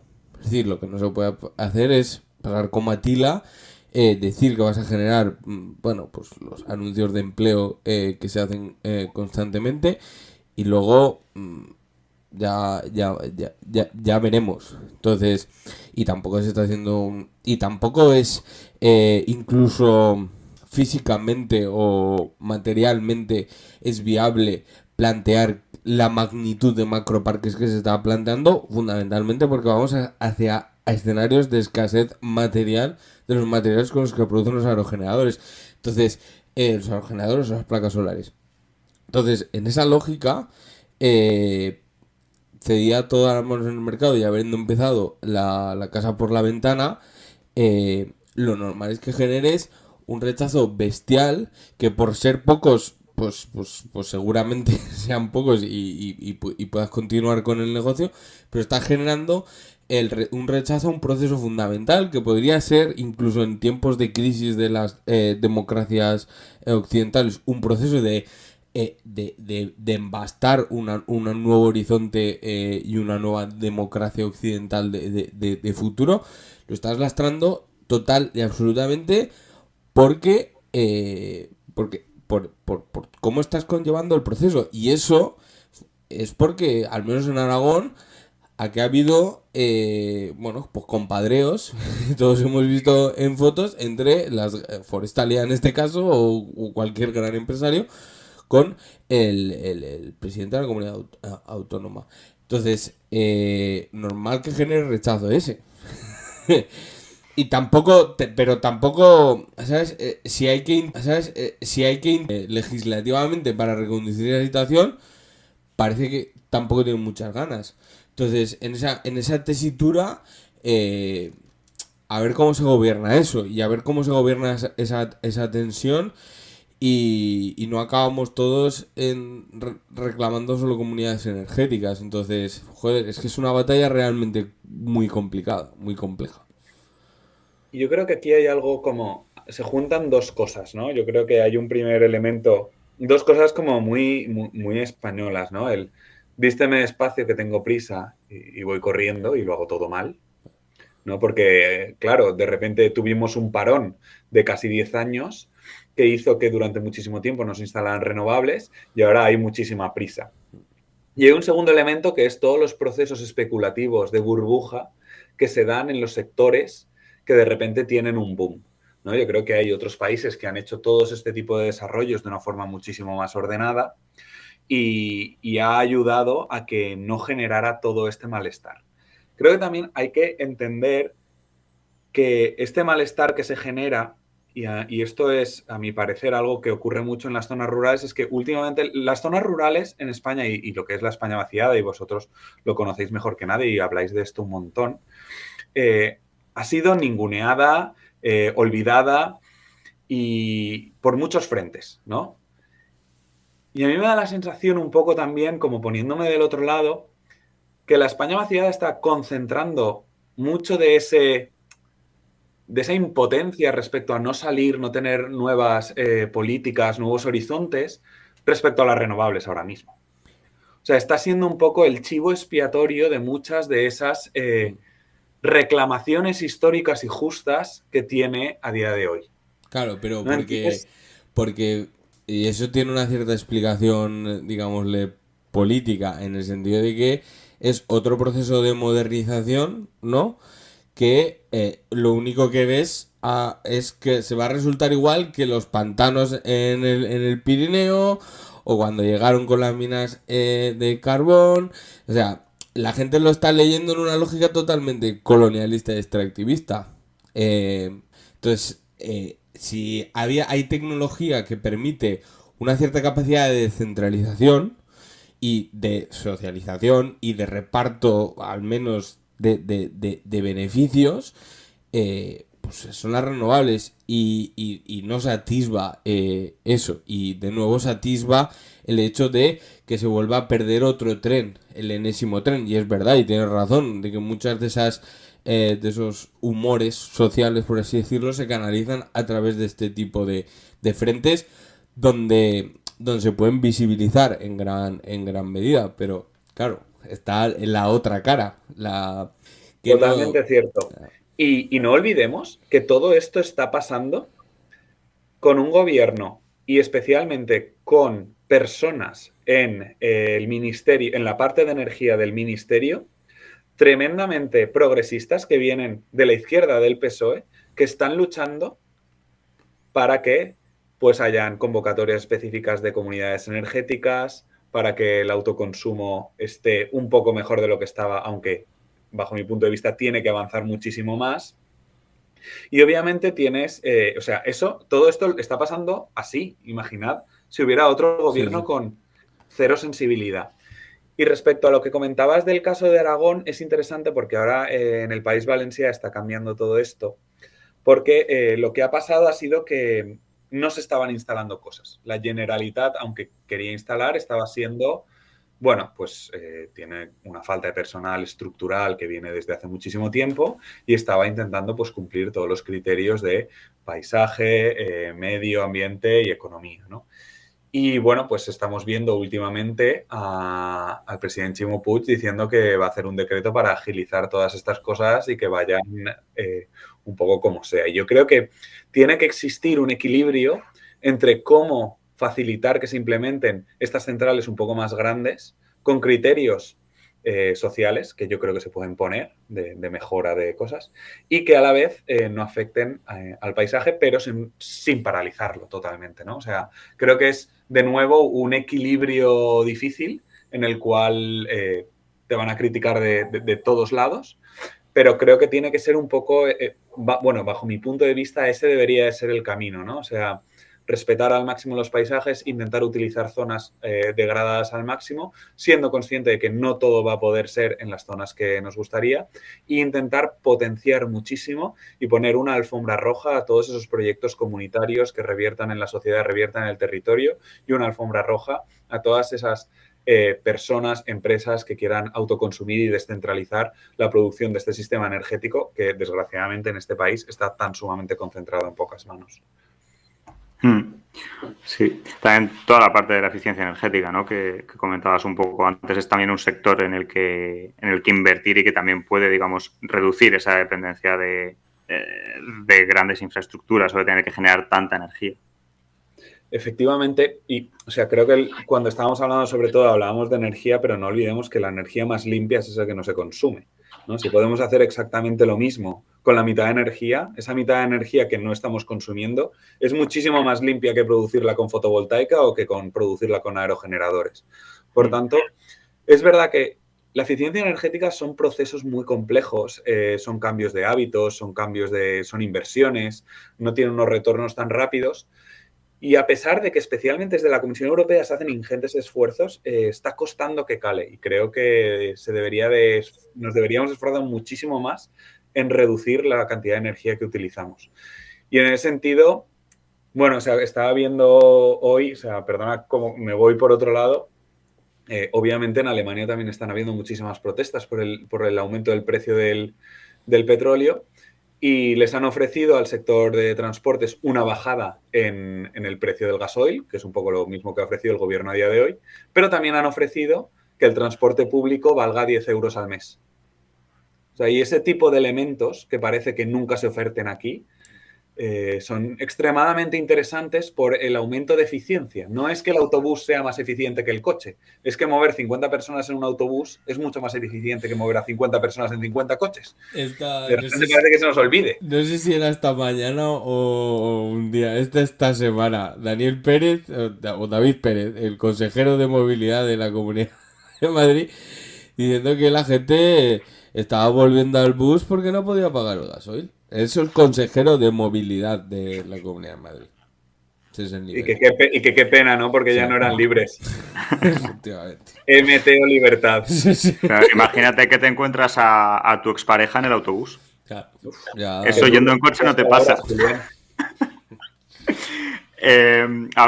Lo comentabas antes, ¿no? El pasado mes de febrero la Unión Europea modificó su reglamento para la transición ecológica y energética, incluyendo el gas y las nucleares como energías sostenibles, a pesar de un informe en contra de los propios asesores expertos de la Unión Europea. Esto sitúa al gas y la nuclear al mismo nivel que la energía solar y eólica, pudiendo percibir privilegios en su implantación de cara a la transición energética en marcha. ¿Es una marcha atrás en la transición energética propuesta desde Europa? ¿Este cambio responde más a un límite real de las energías renovables a cubrir la demanda energética actual o a presiones geopolíticas y empresariales? Yo creo que es exactamente lo último que has comentado. O sea, los sistemas europeos pueden ser 100% renovables. O sea, esto está probado. O sea, todos los modelos nos dicen que puede ser. O sea, tenemos sistemas 100% renovables en países más pequeños, especialmente en países latinoamericanos con gran cantidad de agua. ¿Qué es lo que pasa? Que, bueno, pues que Alemania depende tremendamente del gas y por tanto no quiere deshacerse del gas. Y Francia depende y tiene un sector nuclear muy importante, como hemos estado diciendo. Por tanto, aunque hubo un gran frente de países en contra de declarar estas cosas, pues las cosas en Europa, si el eje franco-alemán dice que no, pues no pasan. Y hay que ser realistas con ello. Y por puntualizar, este tipo de tecnologías se consideran verdes de forma transitoria. Es verdad que de forma transitoria 15 años o más, pero están consideradas así de forma transitoria, es la forma en la cual la Comisión Europea lo ha vendido. O sea, para mí la respuesta es, no debería de haberse hecho así. Las renovables eran suficientes y son las que tienen que tener un tratamiento específico de emergencia y prioritario. Es totalmente viable y esto atiende pues la nuclear a Francia y el gas natural a Alemania. Que son al final los que dirigen la Unión Europea. Efectivamente. Porque, por Pues- ejemplo, tenemos a Teresa Rivera, la vicepresidenta y ministra de Transición Ecológica, pidiendo que no se declararan. O sea, hubo un frente de países intentando que eso no sucediera y no sucedió. Pues ya para ir finalizando, lo estábamos comentando un poquito en la pregunta anterior sobre la eficiencia energética, ¿no? Cada vez son más las voces que muestran la imposibilidad de una transición energética y ecológica sin plantear el decrecimiento.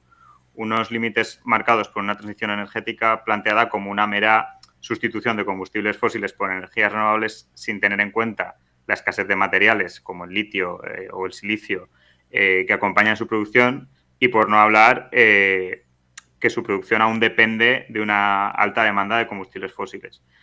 David, ¿llegará antes el colapso que la transición energética? ¿Puede haber transición ecológica sin decrecimiento energético y de consumo? ¿Cómo comunicar y empujar hacia las sociedades hacia que abracen este decrecimiento como modelo de desarrollo?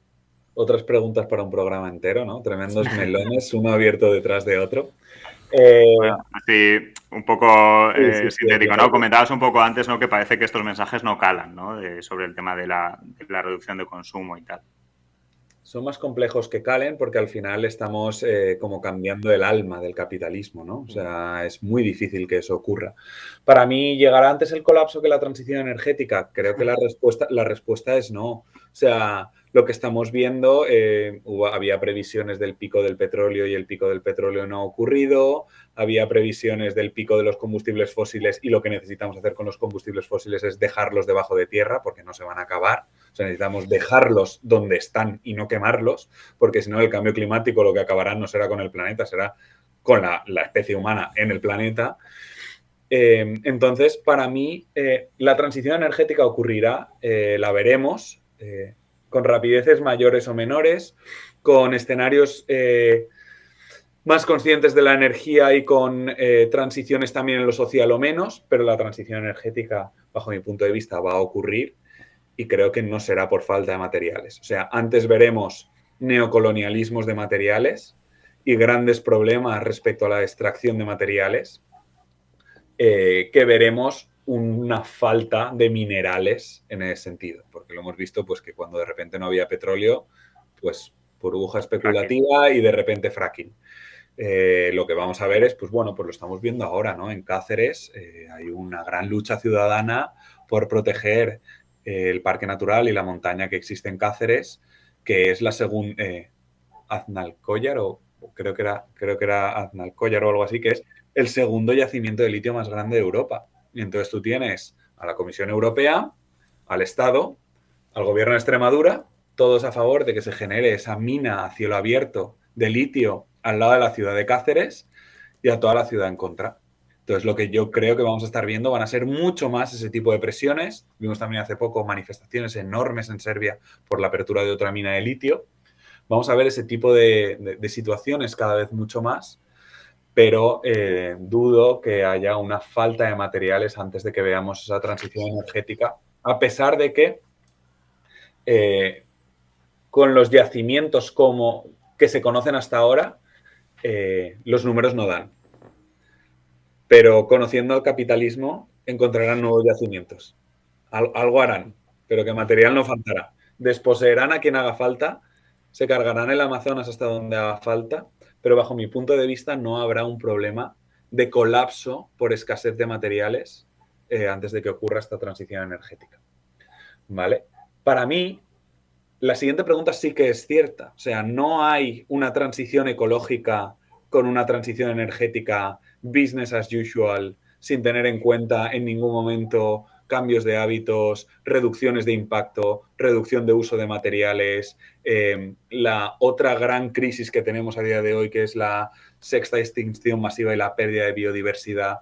O sea, esa transición ecológica no va a ser posible sin un cambio en el metabolismo del sistema económico y sistema imperante actualmente. Por tanto, necesitamos replantear y politizar que la transición, o sea, politizar las partes que hacen falta de la transición energética, pero empezar a repolitizar las nuevas luchas que van a hacer falta a día de hoy, que es una transición ecológica y es un cambio de modo de vida, es una relocalización de las producciones, de las industrias, de las cadenas agroalimentarias, de los elementos de movilidad, cambios en las formas de vida, cambios en los deseos. O sea, es un cambio en la forma de vida. O sea, la transición ecológica no será posible si no cambiamos nuestra forma de concebir el ser y el estar en este mundo, ¿no? Y puede haber una transición energética sin transición ecológica. No puede haber una transición ecológica sin transición energética. Pues yo creo que es un buen cierre de la entrevista, así que con esto cerramos. David, muchísimas gracias por venir a este Moliendo Gordo de Radio Monotes. Queda pendiente una segunda parte, casi a petición tuya, sobre un par de melones. Hay un montón de melones de los cuales podemos tratar. Pues te tomaremos la palabra. Ha sido un auténtico placer tenerte por aquí de Charradica y esperamos que lo hayas pasado bien y que hayas estado a gusto. Me lo pasa muy bien. Muchísimas gracias a los dos por invitarme. Pero no estoy vencida y aunque sea arrastras yo encontraré la salida. Soy la reina sin rey, sin trono, caballo de Troya, la que lo rompió todo. De su mierda saca oro y se fortalece, y como ave fénix de sus cenizas siempre sale mucho más fuerte. Ser la causa no es el ser culpable, que todos se callen, que solo el cora hable, que diga lo que siente. Me acompaña poca luz pero la suficiente. Sitio sufrido es este, un ente en mi cabeza que siempre se tuerce. Y ya para cerrar el programa charlaremos sobre uno de los temas de la semana, la traición del PSOE de Pedro Sánchez al pueblo saharaui, aceptando la propuesta de autonomía para el Sáhara de Marruecos de espaldas al propio gobierno, oposición y al conjunto de la ciudadanía española. Y lo haremos con Manolo Pascual, de l'Estifta Sàhara Teruel, Asociación de Amigos del Pueblo Saharaui de Teruel. Bienvenido, benvingut, bien plegado, Manolo, a los micros de Radio Monotes. ¿Qué tal? ¿Cómo estás? Hola, pues muchas gracias por invitarnos y nada, y pendiente de lo que me preguntéis, pues para contestar lo que sepamos, ¿vale? Muy bien, muchas gracias a vosotros por acceder a la entrevista. Arrancamos un poco situando a nuestros monoters. Explícanos un poco qué es l'Estifta Sàhara Teruel y a qué os dedicáis como organización. Pues mira, l'Estifta es una asociación de ayuda al pueblo saharaui, como tantas y tantas que hay a lo largo de todos los municipios prácticamente de España. Y nuestros objetivos pues son básicamente el apoyo y la solidaridad con el pueblo saharaui en todas sus vertientes. Nace, pues eso, en el 2004, de dos familias que acogíamos niños saharauis en verano, dentro del programa Vacaciones en Paz. Y pues decidimos hacer algo en Teruel, ya que no había nada, y nosotros teníamos que ir a los niños a una asociación que había en el Bajo Aragón, que ya llevaba más tiempo, que se llama SAPS, que también sigue existiendo, de Acción Solidaria y Ayuda al Pueblo Saharaui. Y por diversificar un poco, la provincia es muy grande y pues distribuirnos un poco la sensibilización y todas las cosas, pues decidimos crearla. Los objetivos son muy claros, ¿no? Sobre todo humanitarios, el ayudar, porque claro, en principio es lo que más te toca la vena, caravanas humanitarias de ayuda a los refugiados en Tinduf, pues eso, el programa Vacaciones en Paz, otros proyectos de tipo educativo, sanitario, y básicamente pues ese era al principio. Luego ya vimos que también había que hacer un poco de sensibilización, pues porque la gente desconocía un poco el tema del Sáhara, y entre los niños y nosotros pues éramos un poco los que pues creábamos un poco esa llamita y esa vela que no se apaga nunca de mantener un poco el conflicto que pues como lleva ya prácticamente 50 años. Desde el Acuerdo Tripartito de Madrid en 1975, que mandataba a España a dirigir el proceso de descolonización del Sáhara, asegurando el derecho a autodeterminación del pueblo saharaui, hasta el giro histórico de la semana pasada, aceptando la propuesta de autonomía de Marruecos para el Sáhara, pasando por las distintas traiciones de los diferentes gobiernos españoles al pueblo saharaui, como las de Felipe González y José Luis Rodríguez Zapatero, para situar un poco a nuestros monoters en la historia del conflicto, cómo ha sido la lucha del pueblo saharaui durante estos 47 años y en qué punto nos encontramos ahora. Bueno, pues la lucha del pueblo saharaui en estos años ha sido una lucha pues muy desigual y sobre todo basada en el concepto que habéis repetido vosotros en la pregunta, ¿no? Que es la traición.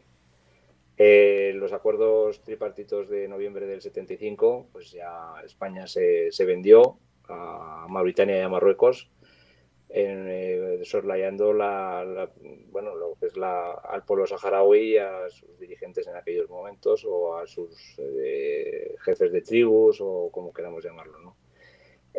Posteriormente, pues en el año 76 también hubo otra traición por parte de Felipe González, que como representante y secretario del Partido Socialista, pues acudió a los campamentos y vendió un mensaje a todos los saharauis, incluso vestido con sus trajes típicos, con los darraks, en los cuales les dijo pues muy claro que el Partido Socialista en aquel momento apoyaría al pueblo saharaui hasta la victoria final, eran sus palabras textuales. Cosa que luego cuando llegó al gobierno pues también los abandonó. Después en el año 91 hubo la guerra continuó y hasta el año 91 que hubo un alto el fuego que se basó en un concepto muy claro, que era la realización del referéndum, que fue aprobado tanto por Marruecos como por el Frente Polisario y que nunca llegó a celebrarse. Una traición más que la comunidad internacional pues no en su momento pues no se pronunció con la contundencia que debería haberlo hecho. En aquellos momentos también se creó una figura auspiciado por Naciones Unidas, que es la MINURSO. Es pertenece a las Naciones Unidas y es una misión, como su nombre indica o sus siglas, de Naciones Unidas para el referéndum. La R hace referencia al referéndum del Sáhara Occidental. Esta misión continúa todavía en los campamentos, se renueva cada año, cuesta un dineral y la verdad que nunca se ha realizado el referéndum, con lo cual su misión y su labor ahí en los campamentos pues es meramente testimonial. En el año 2010 también hubo una sublevación en el Sáhara Occidental, en el Sáhara ocupado, de toda la población saharaui, montando un campamento que se llamaba Gridini, de la Dignidad. Fue previo a toda la primavera árabe, eso también la comunidad internacional lo olvida, y era para reivindicar más derechos y unas mejores condiciones de vida de la población saharaui en el Sáhara ocupado. Aquel campamento fue desmantelado de una manera violentísima y la comunidad internacional pues tampoco apoyó al pueblo saharaui en aquella ocasión.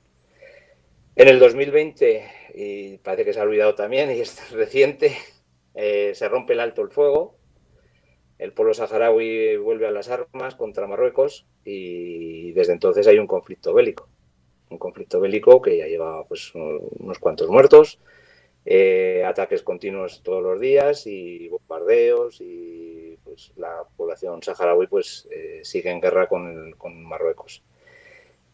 También en ese mismo año, en el 2020, están las consabidas declaraciones de Donald Trump a través del Twitter o de las nuevas redes sociales, en las que dice que él apoya la soberanía de Marruecos sobre el Sáhara Occidental, todo ello apoyado pues, por Israel, y que tuvo pues una trascendencia, yo creo que ha sido determinante también en las nuevas declaraciones de nuestro presidente del gobierno. Y por supuesto, la ya más deleznable, o la que más hace rabiar a toda la gente que queremos al pueblo saharaui, que nos da rabia, asco, indignación, no sabemos cómo definirlo, que es la carta que Pedro Sánchez pues manda al rey marroquí, y que pues ha sido filtrada por no se sabe si por ellos, por el propio gobierno o por quién, pero bueno, ahí está, ¿no?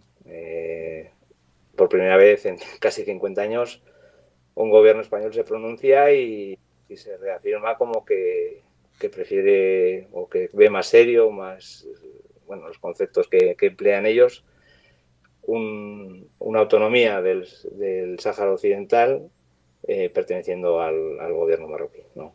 Entonces, son unas continuas traiciones que hacen que el pueblo saharaui pues ya viva pues, con desconfianza, con todo lo que viene de los gobiernos españoles, ¿no?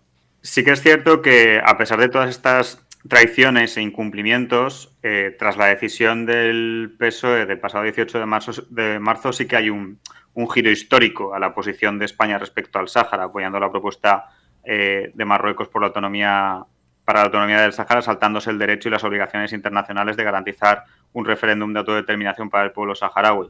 Desde el Frente Polisario han declarado que, más allá de la decisión de España, la situación no ha cambiado y que la lucha continúa en el mismo punto en el que se encontraba reclamando, como comentabas.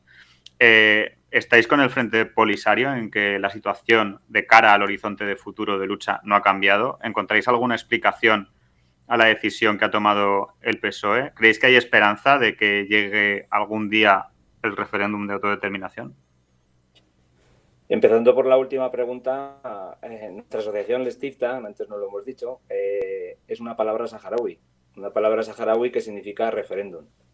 Entonces, nosotros es la esperanza que tiene el pueblo saharaui, es decir, el de decidir ellos el futuro de su propio pueblo, ¿no?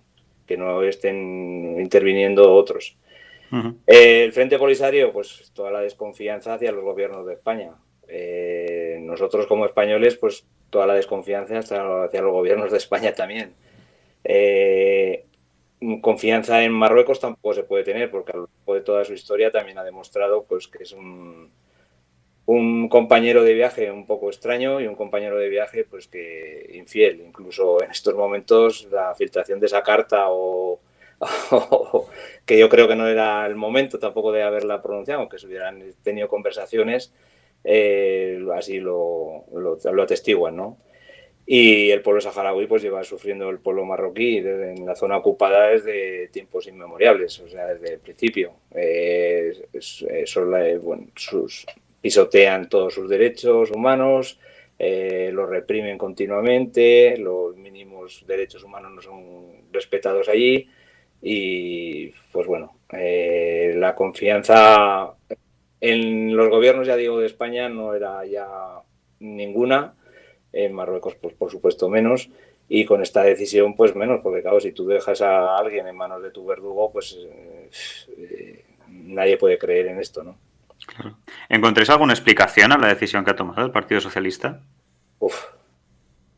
La explicación, pues que no tenemos o que somos unos subordinados, ¿no? De dos conceptos muy claros que son la OTAN y la Unión Europea. Esas declaraciones del TRAN apoyando Estados Unidos, ¿no? El gobierno de Estados Unidos, apoyando la soberanía de Marruecos, pues no hicieron ningún bien. El hecho de que Francia o Alemania también se estén acercando mucho al pueblo marroquí o al gobierno marroquí en este caso, pues tampoco están haciendo ningún bien. Y el pueblo saharaui pues está ahí más solo que la una, ¿no? Porque antes pues contaba no con el apoyo de España, porque tampoco ha habido un pronunciamiento muy claro, pero por lo menos España, que sigue siendo todavía la potencia administradora en el Sáhara Occidental, pues mantenía una ambigüedad muy extraña, pero claro, no un pronunciamiento tan claro ahora y el abandono y la traición a la que les ha sometido ahora, ¿no? Yo creo que también hay un concepto de cobardía por parte del gobierno español, de chantaje por parte de Marruecos en muchos conceptos, ¿no? Geopolíticos, y la geopolítica parece que es la que manda en toda esta situación. Pues ahí hay unos conflictos importantes de migración, el control de la migración, de armas y de drogas. Es una vía muy importante el Marruecos de todas estas cosas, de terrorismo incluso. Ceuta y Melilla ya hemos dicho que está ahí también, como dos conceptos de seguridad de la zona, o no sé, es un poco... primero la subordinación hacia dos entidades tan grandes como la OTAN y la Unión Europea, y después el chantaje que les pueda servir de parte de Marruecos y los intereses económicos. O sea, España, pues cantidad de empresas están allí en el Sáhara Occidental, o en Marruecos, y hay unos intereses económicos empresariales, etcétera, etcétera, que hacían que toda esta presión pues haya determinado, yo creo, que hayan tomado esta decisión. ¿Por qué ahora? Pues esa pregunta yo creo que la tendrán que responder el Partido Socialista en concreto, porque claro, también el gobierno parece que ha habido una traición interna, ¿no? Ya que una parte del gobierno, de la coalición que había, pues se ha enterado, al igual que todos los demás, casi por la prensa o de una manera pues que no hay un sentido de Estado real, ¿no? Porque Pedro Sánchez yo creo que se ha quedado solo. O sea, el Parlamento ya lo ha ratificado, que no, pues con sus comparecencias ayer. La población de España, pues también salen encuestas que está a favor del pueblo saharaui en su mayoría. No sé, yo creo que está en una situación sola y con los apoyos, claro, de arrimarse a los más grandes, ¿no? En este caso a Estados Unidos, a Alemania, a Francia, en fin, no sé, es una situación muy complicada. ¿Y puede haber alguna consecuencia? Porque, bueno, más allá de España continúa siendo, ¿no?, la mandataria de todo ese proceso por parte de la ONU o algún otro organismo internacional, o eso es inviable totalmente. A ver, las resoluciones de Naciones Unidas, la Corte de la Haya y todas estas cosas siempre se han pronunciado a favor del derecho de autodeterminación del pueblo saharaui. Otra cosa es los resquicios o la importancia que se tiene en esos consejos de seguridad, ¿no? O se le dé a esas resoluciones, porque claro, si ya se han pronunciado desde hace tantos años y todo el mundo se las salta a la torera, pues no sé, la confianza también se va perdiendo. Entonces, medidas que pueda haber, yo creo que, no sé, a nosotros nos gustaría, y siendo pequeños y todo, que las bases del propio Partido Socialista fueran las que hicieran que esta situación se revertiera. Yo sé que es muy imposible, que es algo utópico, pero claro, parece que hay un enrocamiento, unas explicaciones difusas por parte de un ministro de Asuntos Exteriores que han puesto ahí, sustituyendo a una ministra de Asuntos Exteriores que en su momento o se han cargado por temas también saharauis, como puede ser el aceptar como si es solución humanitaria el curarse el propio presidente de la República Árabe Saharaui aquí en España del COVID, o otra serie de cosas, no sé. Es muy complicado el tema y la verdad que a mí me gustaría que se revirtiera la situación, pero los únicos que veo que pueden revertirla, o a nivel personal que veo, es las propias bases del Partido Socialista, porque no olvidemos que el Partido Socialista ha sido un partido que históricamente también ha defendido el aspecto humanitario de todo esto. O sea, nosotros hemos tenido gente del Partido Socialista que ha acogido niños saharauis, hemos tenido gente del Partido Socialista que colabora con la asociación, hemos tenido o con todo el movimiento solidario. Tampoco sirve lo que se dice el ministro ahora, de que no vamos a olvidar al pueblo saharaui, que les apoyaremos, y es verdad que a lo mejor vienen los niños, y es verdad que apoyaremos porque somos los que más apoyamos de Europa, pero bueno, el pueblo saharaui, si está ahí en esa situación en los campamentos, es gracias a un país que es Argelia, que es el que la apoya realmente, y lo demás pues son migajas o salvar el expediente. Bueno, recordemos también que fueron las bases del PSOE las que auparon a Pedro Sánchez donde está ahora en un momento complicado. No sé, no es que yo tenga esperanzas en que las bases del PSOE aprieten, pero bueno, quiero decir, capacidad tienen, que lo hagan o no ya lo veremos, pero dependerá mucho, yo creo, de lo que estás comentando, ¿no? Del nivel de compromiso que tengan las bases del Partido Socialista con esta tradición, al menos que de palabra han tenido en el partido, de solidaridad con el pueblo saharaui. Es una tradición a su propia ideología, yo creo, ¿no? Sí. Hablar de justicia social, de equidad, de no sé qué, de empatía, de todas estas cosas, de solidaridad. Se llena la boca de agua, pero luego realmente eso hay que demostrarlo, ¿no? Y yo creo que es a su propio partido, a su propio programa electoral, o sea, a su propio congreso de hace escasas fechas, donde reafirmaron el derecho a la autodeterminación por parte del pueblo saharaui. Es decir, son tantas cosas que el desencanto, yo conozco a gente del Partido Socialista que está desencantado con esta idea, pero claro, de ahí a que presionen para arriba y que haya un cambio de parecer, pues parece ser que no va a ser así, ¿no? Pero claro, pero bueno, veremos si le puede pasar factura o no. Se verá. Electoralmente, pues bueno, esperemos que sea así también. Por ejemplo, a nivel pequeño de Teruel, pues hemos tomado ya alguna iniciativa en este aspecto, ¿no? Y hoy, por ejemplo, el Pleno del Ayuntamiento de Teruel se ha presentado una moción de apoyo y de revertir un poco la situación y ha sido aprobada por todos los grupos parlamentarios, o de todos los grupos, en este caso, locales, excepto el Partido Socialista, que se ha abstenido. Esto se ha llevado y se va a llevar a cabo en todos los municipios así de cierto tamaño y en todas las comunidades autónomas. Nosotros igual nos hemos adelantado un poco, seguiremos un poco también en las otras instituciones, como puede ser la comarca, la que tenemos más cercanas, y la Diputación Provincial, y veremos un poco pues la decisión que toman, no estas bases, porque hay también gente ya que pertenece a las cúpulas también del partido a nivel de Aragón, pero bueno, la abstención por lo menos no rechazan la moción y hay una abstención simplemente, ¿no? Pero es paradójico que gente que defendía hace muy poco estas tesis y estas mociones, pues ahora no las defiendan, ¿no? Sí.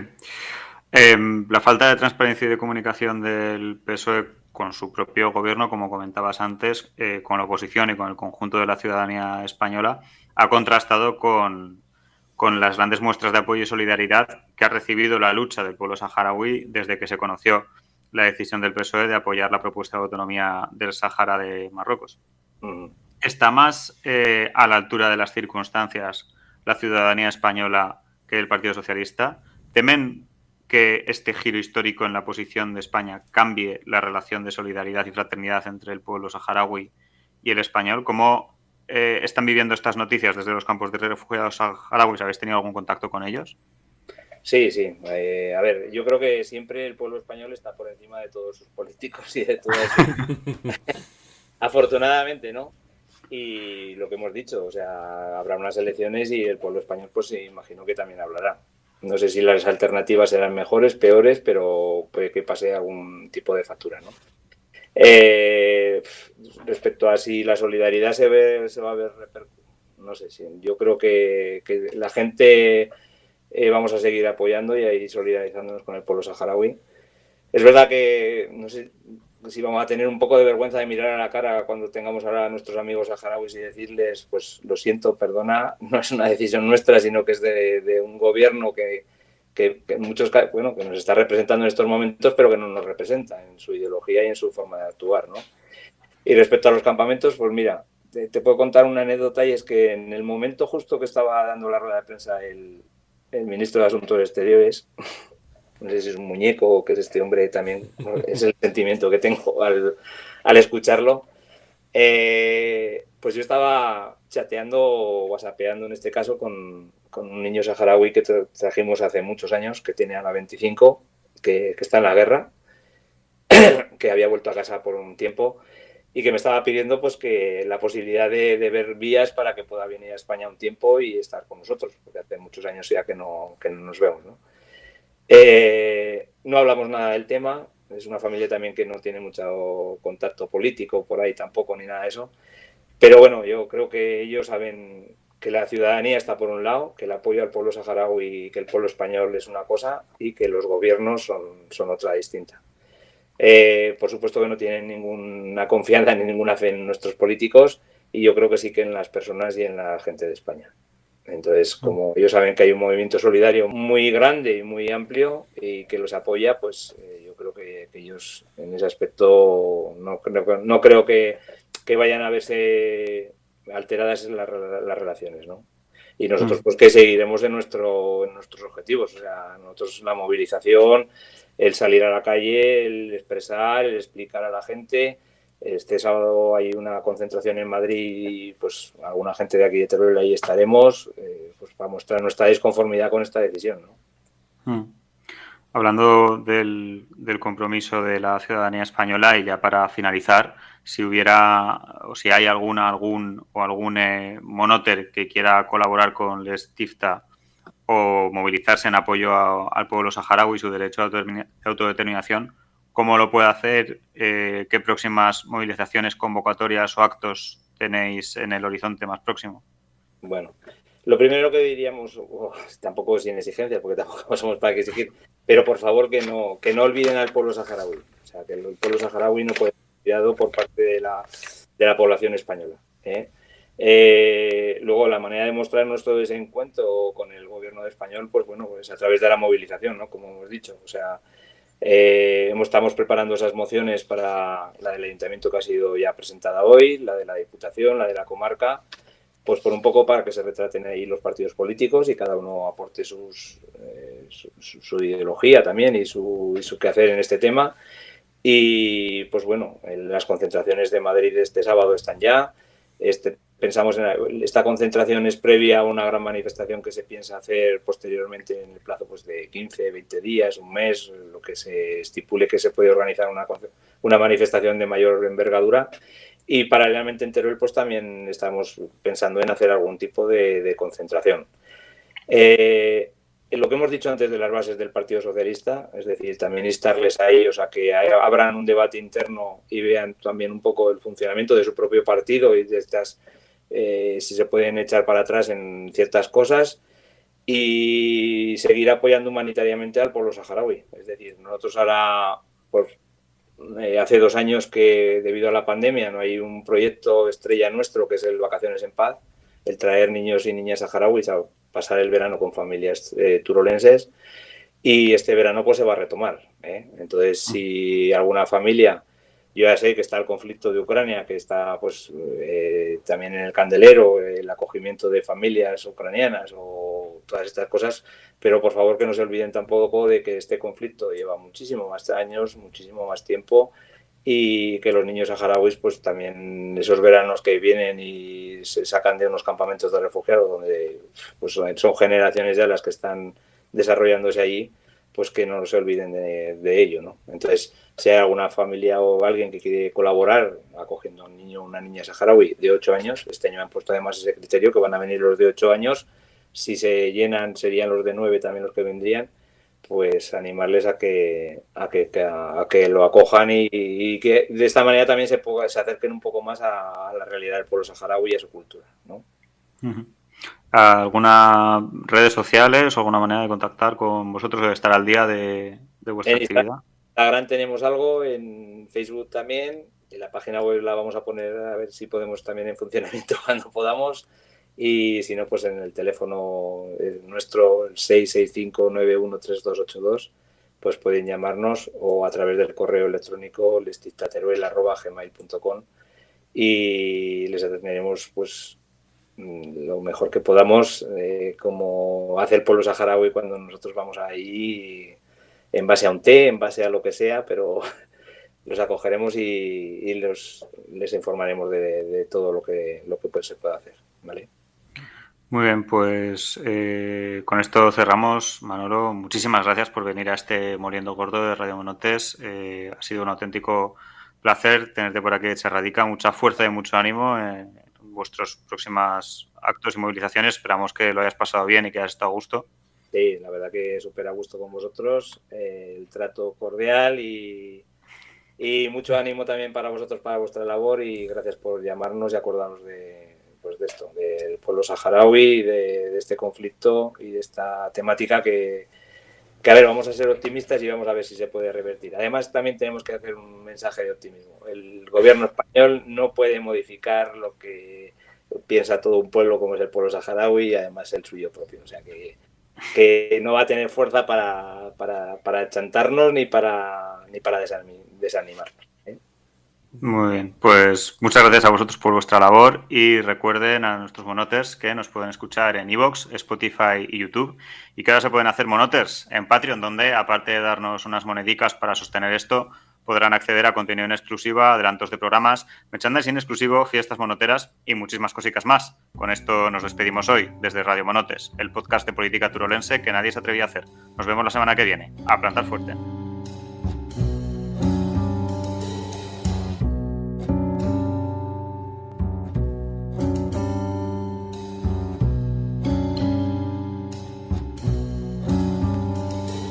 solo soy una alma en pena que se enfada y que se quema. No puedo cambiar las cosas y esa es mi condena. Sin cadenas a la vista, con el corazón de arena. Solo es un montón de polvo que el viento siempre se lleva. No sé cuál es mi sitio, mi casa parece ajena. No hagas caso, me repito, esta mierda es pasajera. Miro las fotos, recuerdo distorsionada cuando era niña y caminaba de las faldas de la mama. Qué tiempo tan feliz, qué tiempo tan feliz. Quien pudiera volver allí, volver allí, volver allí, volver allí. Ah.